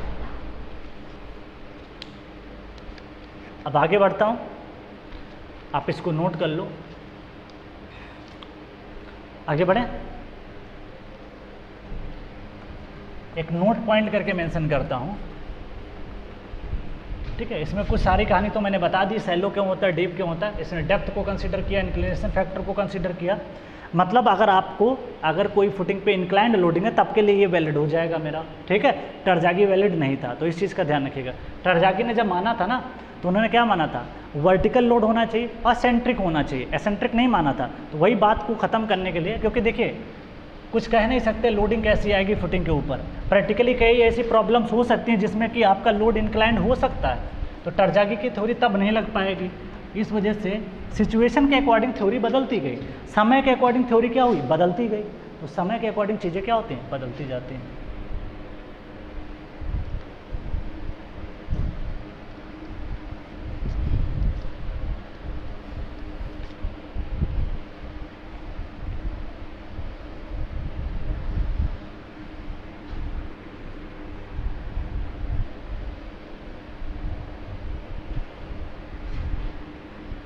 अब कुछ 10 मिनट और आपको देने हैं, 15 मिनट, उसके बाद में ये लेक्चर ख़त्म हो जाएगा। उसके बाद 2 टेस्ट हमारे और समझने हैं। एक तो कौन सा टेस्ट, एक तो हम लोग समझेंगे प्लेट लोड टेस्ट और SPT test, standard penetration test.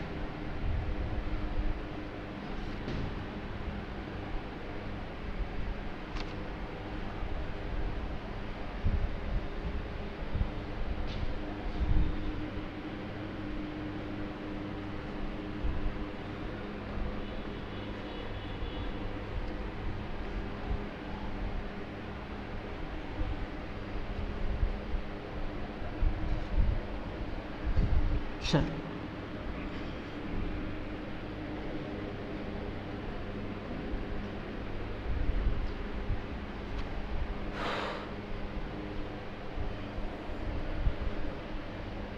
Next बात करते हैं। चल नेक्स्ट हमारा है कि इसका एक नोट पॉइंट करके मैं मेंशन कर देता हूं, जो कि आपके एग्जाम में पूछा जा सकता है। चल ये क्या कह रहा है, ये कह रहा है कि if the total load Q, जो अभी दिखा रहे थे, if the total load capital Q, total load capital Q on the footing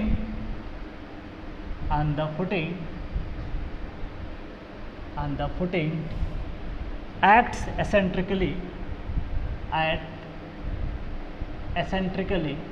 अब एसेंट्रिकली क्या होता है तो पता होगा, जब फुटिंग के CG से पास ना करे, जो लोड मैंने सेंट्रोइडल दिखाया था बीचों बीच से पास कराते, वहाँ से पास नहीं करके कहीं और से पास करे, तब उसे बोलेंगे एसेंट्रिकली, ठीक।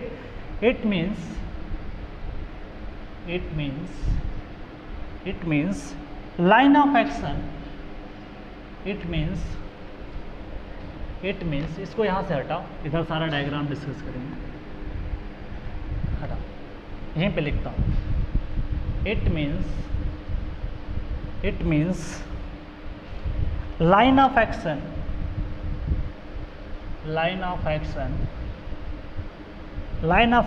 of load Q is not passing through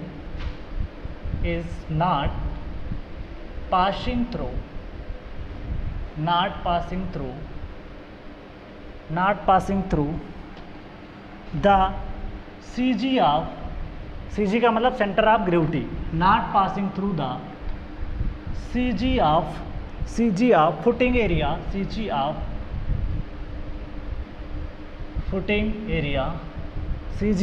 area, then width and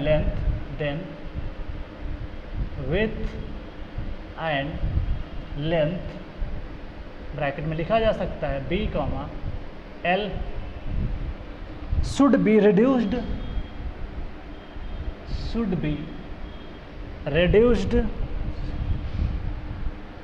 reduced such that, किस प्रकार रिड्यूस होता है देखते हैं, such that load will act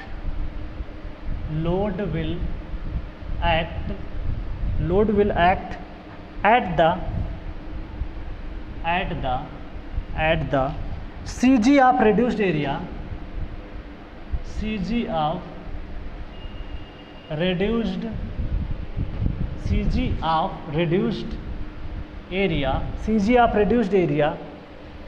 to determine the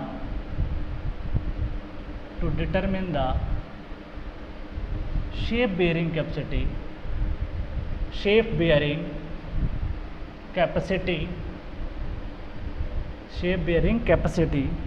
okay, shape bearing capacity. चलो ये बात तो क्लियर हो गई। अब इस चीज़ को समझने के लिए सबसे अच्छा तरीका है डायग्राम से समझते, बिना डायग्राम को क्लियर नहीं होगा। तो मैं बना रहा हूँ, suppose that let us consider a footing,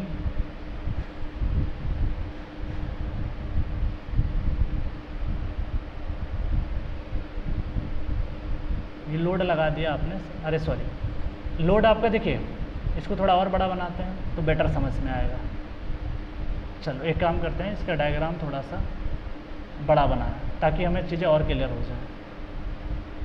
ये बनाया, इसके डायमेंशन को समझने के लिए बढ़ा दिया हूँ क्योंकि मेरे को कुछ चीज़ें दर्शानी है। ये फुटिंग है, तो फुटिंग का भाई एक चीज़ बताओ, अगर इधर सिमेट्री है इधर भी सिमेट्री होना ही चाहिए।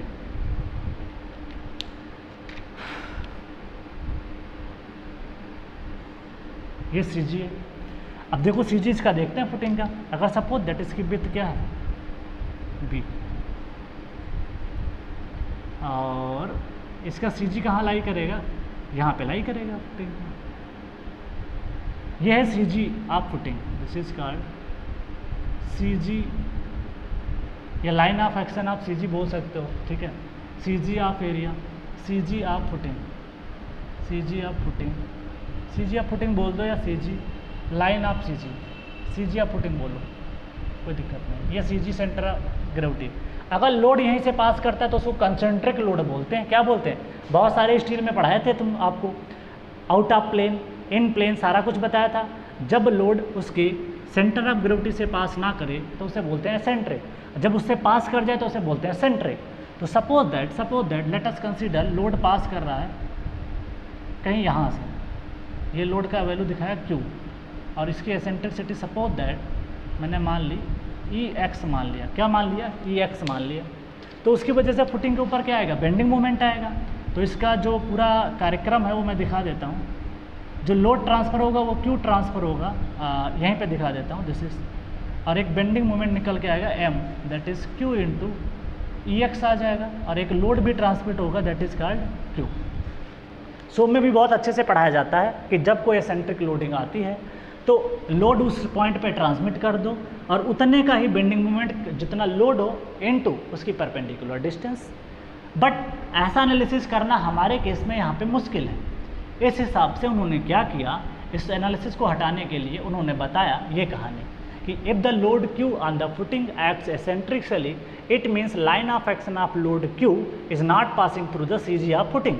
ये सी जी ऑफ फुटिंग तो मैंने बता दिया, यहाँ से पास कर जाता तो अच्छी बात थी, वो पास कर रहा है कहीं यहाँ से पास कर रहा है, तब इसका मतलब ये लाइन ऑफ एक्शन पे काम नहीं कर रहा है, तब क्या करोगे, then the width and length should be reduced. अब देखो इसकी क्या हो गई, अगर लोड यहाँ से काम करेगा तो इसकी विड्थ जो होनी चाहिए, जो रजिस्ट करना चाहिए, वो नहीं मिल पाएगा उसको, तो सच दैट कि load will act at C G of reduced area. तो जो रिड्यूस्ड एरिया निकल के आएगा वहाँ पे आपको लोड काम करना पड़ेगा, और नेट आपको जो भी रिड्यूस्ड एरिया आएगा उसके हिसाब से आपको बेयरिंग कैपेसिटी निकालनी पड़ेगी। अब सबसे बड़ा जो खेल है वो हमारा है रिड्यूस्ड बेयरिंग कैपेसिटी निकालने का। तो इसको समझते हैं, ये तो आपकी फुटिंग की लेंथ इधर की डायरेक्शन में मान सकते हो, दिस इज लेंथ, ठीक। अब इसी फुटिंग का मैं प्लान एरिया बनाता हूँ, क्या प्लान एरिया, तो प्लान फुटिंग का प्लान एरिया, प्लान व्यू दिखाता हूँ आपको। तो कुछ इस तरीके से आपका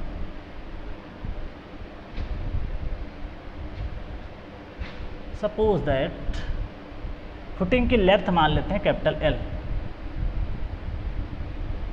और विड्थ मान लेते हैं कैपिटल बी।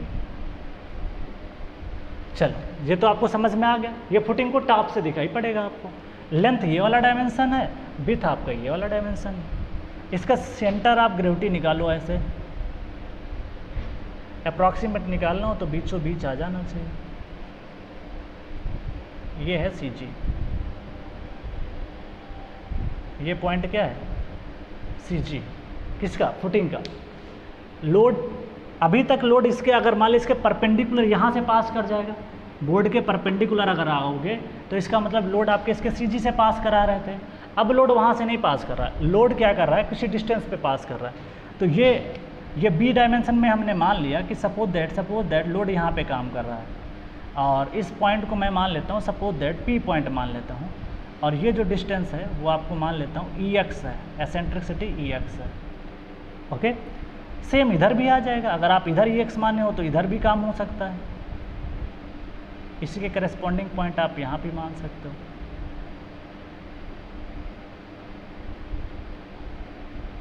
दैट इज़ ये भी पॉइंट आपका जो निकल के आएगा that is also E x.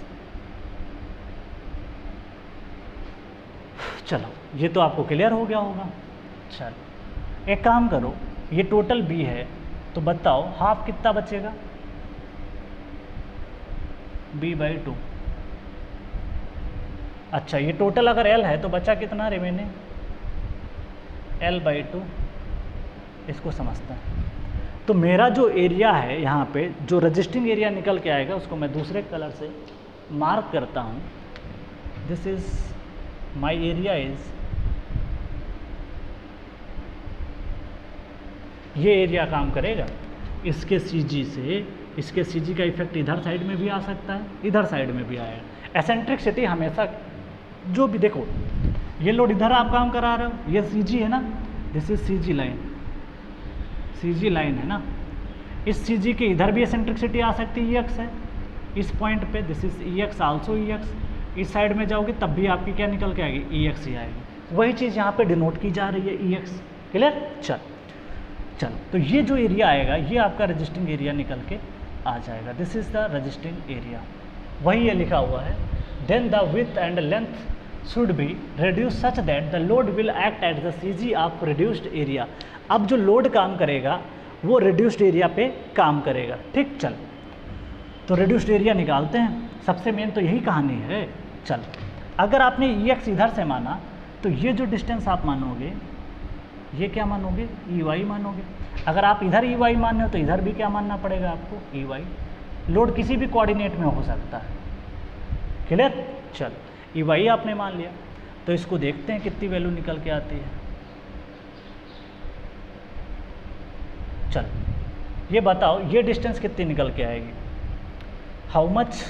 देखो यहाँ से लेकर के ये डिस्टेंस बताओ जरा कितनी निकल के आएगी, ये निकल के आएगी L/2 माइनस EY, ठीक है। ये बात तो आपको क्लियर हो गई होगी, ओके। चल और क्या मेंशन कर रखा है इसने है, और क्या मानना है पैरामीटर्स को एक बार देख लेता हूँ, L/2 माइनस EY। चल ये डिस्टेंस अगर आप देखोगे तो ये भी निकल के आएगी अप्रॉक्सीमेट आपकी, this is L/2 minus EY। और दोनों को अगर जोड़ोगे तो निकल के आएगी L माइनस 2EI। तो दिस इज, क्यों ऐसा किया? देखो एक्चुअली हो क्या रहा है, इसका ये CG है, अगर आप इधर से निकाल के देखोगे, इसको डिवाइड करके देख सकते हो। सबसे अच्छा तरीका ये है कि एक काम करो, टोटल लेंथ ले लो, कितना भी समझ में आ जाएगा आपको। सपोज दैट टोटल लेंथ क्या है L, उसमें से मैं अगर आपको इधर से सब्ट्रैक्ट कर दूँ, इधर से भी सब्ट्रैक्ट कर दूँ, तो L माइनस क्या आ जाएगा? 2EI आ जाएगा, L माइनस 2EI। ठीक, चलो तो L माइनस 2EI निकल गया, इसको आधा आधा डिवाइड कर लो आप, तो आधा इसको मिल जाएगा, आधा आपका इधर मिल जाएगा, आधा आपको इधर मिल जाएगा। ठीक है, तो इस तरीके से आप इसको डिनोट कर सकते हो। क्लियर? तो मेरे को जो चाहिए यहाँ पे सबसे ज़्यादा जो इम्पोर्टेंट लेंथ हमारे लिए है वो आपको ये निकल के आ जाएगी। नेक्स्ट अगर मैं बात करूँ तो ये डायमेंशन की अगर मैं बात करूँ, यहाँ से दिस इज डायमेंशन, देखो यहाँ पे ध्यान से देखिएगा, यहाँ पे बताओ जो डायमेंशन आपने मार्क किए EY तो इधर माना था, अब मैं बात करूँगा इस डायरेक्शन में। अगर आपने इसको EX माना, अगर ये B/2 है तो रिमेनिंग कितना बचेगा? B/2 minus EX। ठीक, अगर ये B/2 माइनस EX है तो ये भी B/2 माइनस EX ही आएगा,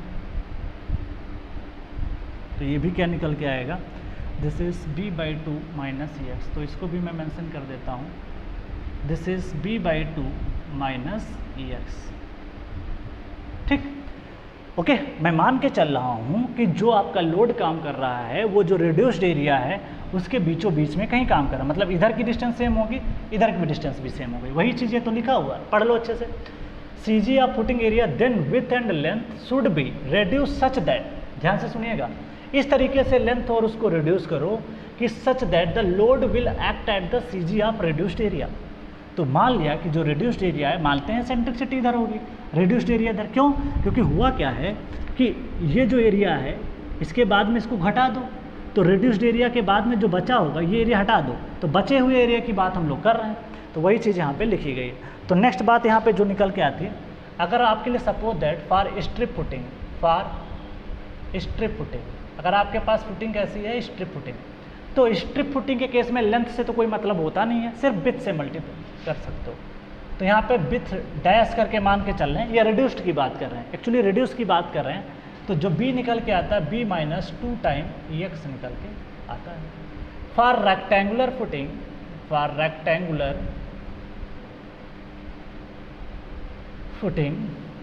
रेक्टेंगुलर फुटिंग की बात करें तो L डैश को लिखा जा सकता है L minus 2 time EY, B dash को लिखा जा सकता है B माइनस 2 EX, और एरिया को अगर आपको A डैश लिखना है तो L dash into B dash करना पड़ेगा, जिसका आंसर निकल के आएगा। ये गेट में क्वेश्चन पूछ रखा है, उसने स्ट्रिप फुटिंग के बारे में पूछा था, तो स्ट्रिप फुटिंग के पूछा होगा तो सिर्फ B माइनस 2 EX ही आपको लगाना पड़ेगा। तो इस तरीके से आप इसको कर सकते हो। ठीक है, तो ये बात तो आपको क्लियर हो गई होगी। ठीक, चलो, तो ये बात तो आपको क्लियर हो गई, तो आगे बढ़ते हैं हम लोग हैं। चलो, अब हम लोग यहाँ पे कुछ चीज़ें और ध्यान रखते हैं जो मेरे को यहाँ पे मेंशन करना है। एरिया तो हमने लिख लिया फुटिंग का, अब मेरे को अल्टीमेट बियरिंग कैपेसिटी अगर लिखनी हो तो क्या लिखूँगा? CNC इंटू जो फैक्टर्स हमारे आता है SC DC IC plus gamma DF NQ SQ DQ IQ plus 1/2 B gamma 1/2 B dash करोगे यहाँ पे, वही चीज़ तो मेन है यहाँ पे, gamma N gamma S gamma D gamma into I gamma. ठीक है, तो इस तरीके से आप लिख सकते हो। यहाँ पे IC रहेंगे, IQ रहेगा। ठीक है, तो इस तरीके से करें। देखो खास बात यहाँ पे क्या है जो आपको एग्ज़ाम में ध्यान रखनी, जो गलती होती है अक्सर है, आप अच्छे से क्वेश्चन पढ़ लेना।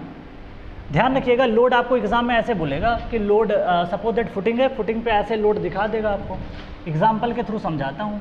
सपोज दैट कि आपको इस तरीके से उसने दिखा दिया, कह देगा कि लोड इंक्लाइंड है 30 डिग्री पे, तो ध्यान रखिएगा एंगल आपको रखने की कोई ज़रूरत नहीं, उस इंक्लिनेशन का फैक्टर ही यहाँ पे कंसीडर कर लिया जाता है, क्योंकि जो एनालिसिस कर रहे हो एक्चुअली पहले से ऑलरेडी इंक्लिनेशन फैक्टर आपने मल्टीप्लाई कर लिया है, तो फिर चाहे वो आप किसी भी एंगल पे लगाओ कोई फर्क नहीं पड़ने वाला।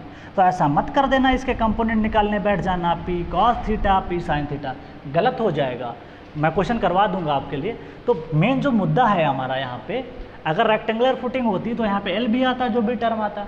तो ध्यान रखिएगा अगर आपकी स्ट्रिप फुटिंग है तो बी डैश आएगा, तो बी डैश क्या पुट करोगे, बी माइनस टू इंटू ई एक्स पुट कर दोगे। तो इस तरीके से सारी चीज़ें आ जाते हैं। ठीक है, चल अब बात कर लेते हैं। यहाँ पे तो आपने ये मेंशन ही कर दिया।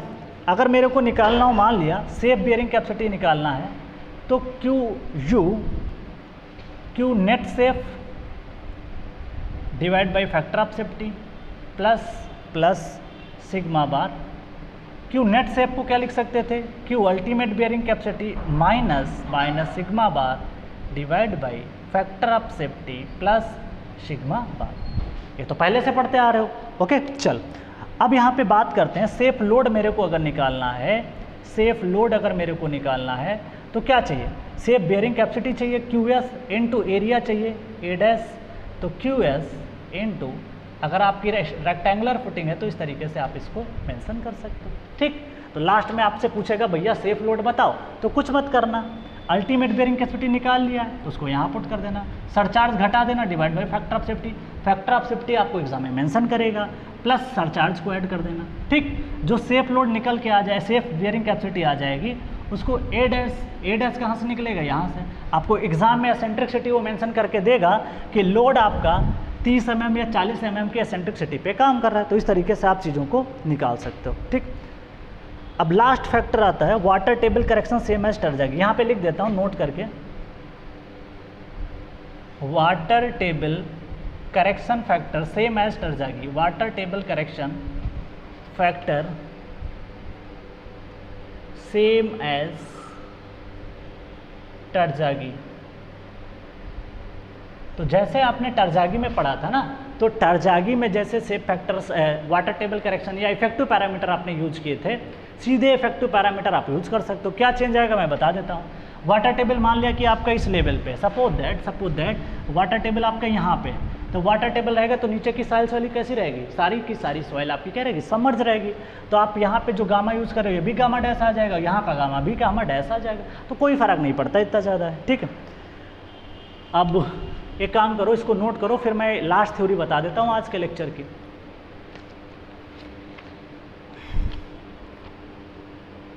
IS कोड मेथड बताता हूँ।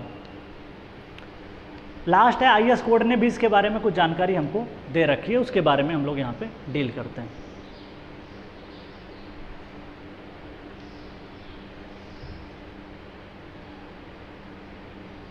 तो मेरे को सिर्फ एरिया जो मतलब होगा वो इस एरिया से मतलब होगा। एक तो इधर का एरिया, दैट इज इसने मेंशन किया है ना, दिस इज यहाँ पे, ये ध्यान रखिएगा, ये एरिया इसको नहीं रखना है आपको, ये डॉट डॉट हटा दो। मेरे को इस एरिया से मतलब है सिर्फ, एक तो ये लाइन और एक तो ये लाइन। इतना एरिया आपका रजिस्ट करेगा, जो भी रिड्यूस्ड एरिया निकल के आएगा वो सिर्फ इतना होगा। कौन सा, ये वाली डायमेंशन, ये वाली डायमेंशन। ठीक है, चल वो गलती से मैंने जल्दी से क्या कर दिया था, पूरा का सेट कर दिया था, बट आप ध्यान रखिएगा यहाँ पे सिर्फ इतना एरिया आएगा, ये वाला डायमेंशन आएगा, वो गलती से मेरे से हो गया था। ये वाला डायमेंशन जो निकल के आएगा, ये टोटल डायमेंशन जो निकाल के लाओगे, this is b minus 2ex, ये जो डायमेंशन निकल के आएगा इससे कोई मतलब ही नहीं है। This is l minus 2ey, ऊपर लिखता हूँ, यहाँ पे जगह कम है। तो ये बात है आपकी इम्पॉर्टेंट है। ये एरिया आपका जो होगा वो रजिस्टिंग एरिया या रिड्यूस्ड एरिया जिसको बोल रहे हो। ठीक है, तो इस चीज़ का आपको ध्यान रखना जरूरी है, बाकी कोई आपको मतलब नहीं है। क्लियर, तो इस तरीके से आप इसको कर सकते हो। आगे बढ़े, इसको याद भी कर सकते हो, कोई फ़र्क नहीं पड़ता है। एसेंट्रिसिटी आपको मेंशन कर देगा, तो ध्यान रखिएगा दोनों साइड में आपको लेना पड़ेगा। अब मैं यहीं पे जो इक्वेशन है अगली वाली वो मेंशन कर देता हूँ, ताकि मेरी क्लास आज की यहाँ पे एंड हो। अगले टेस्ट की जो बात करेंगे वो प्लेट लोड टेस्ट के बारे में डील करेंगे।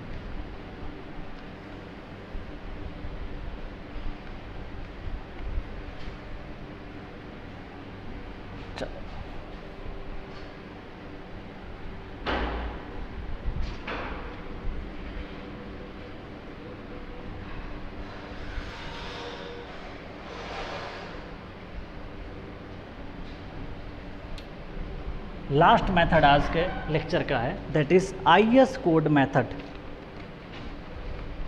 That is IS code method. बहुत ज़्यादा इंपॉर्टेंट नहीं है, अभी तक एक बार भी क्वेश्चन नहीं पूछा गया, फिर भी लिखवा देता हूँ, कल को पूछ लिया तो 64043 को याद करने की ज़रूरत भी नहीं है आपको, 1981, ठीक है, ये ध्यान रखिएगा। तो अल्टीमेट बेयरिंग कैपेसिटी कैसे निकालते हैं उसके बारे में ध्यान देते हैं। तो इसने जो फैक्टर्स दिए, that is QU is equal to CNC into that is SC into DC into IC plus QNQ, ठीक है, SQ DQ IQ plus 1/2 B gamma N gamma into S gamma D gamma I gamma, ठीक है, into एक और factor add किया, इसको multiply करके लिख देता हूँ R गामा स्टार। यही जो मेन फैक्टर्स हमारा है उसको लिखना है, ठीक है। तो इसको गामा कर दूँ या गामा के टर्म में ऐड कर सकते हो। तो ये R गामा स्टार जो फैक्टर्स है ये अलग से आया, इन्होंने बताया, इसको बोलते हैं water table correction factor, 1 + Z2 divide by B, ये फैक्टर्स होता है। Z2 it's Z2 depth of ground water table from foundation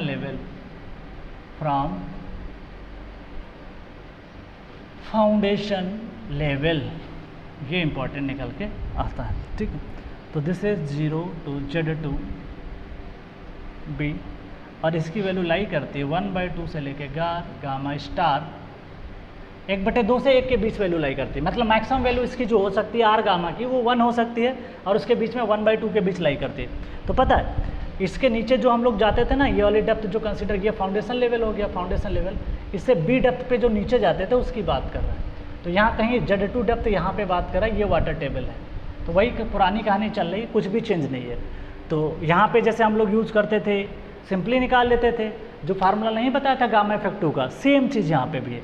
तो इसको चेंज करके इन्होंने ये फैक्टर मान लिया, यही वाटर टेबल करेक्शन फैक्टर होता है, 1/2 1 + Z2/B। तो वहाँ पे जो वाटर फैक्टर मैंने नहीं बताया था ना आपको, वो ऐसे ही सेम ही होता है। तो 1/2 1 + Z2/B इस तरीके से कर सकते हैं। नेक्स्ट लेक्चर में मिलते हैं, आज की कहानी तो पूरी खत्म हो गई, ठीक है। नेक्स्ट लेक्चर में बात करेंगे प्लेट लोड टेस्ट के बारे में, वो बहुत इंपॉर्टेंट टॉपिक है, वहाँ से बहुत ऑब्जेक्टिव क्वेश्चन आपके निकल के आते हैं, ठीक है। तो आज के लिए इतने, thank you, all of you and happy learning.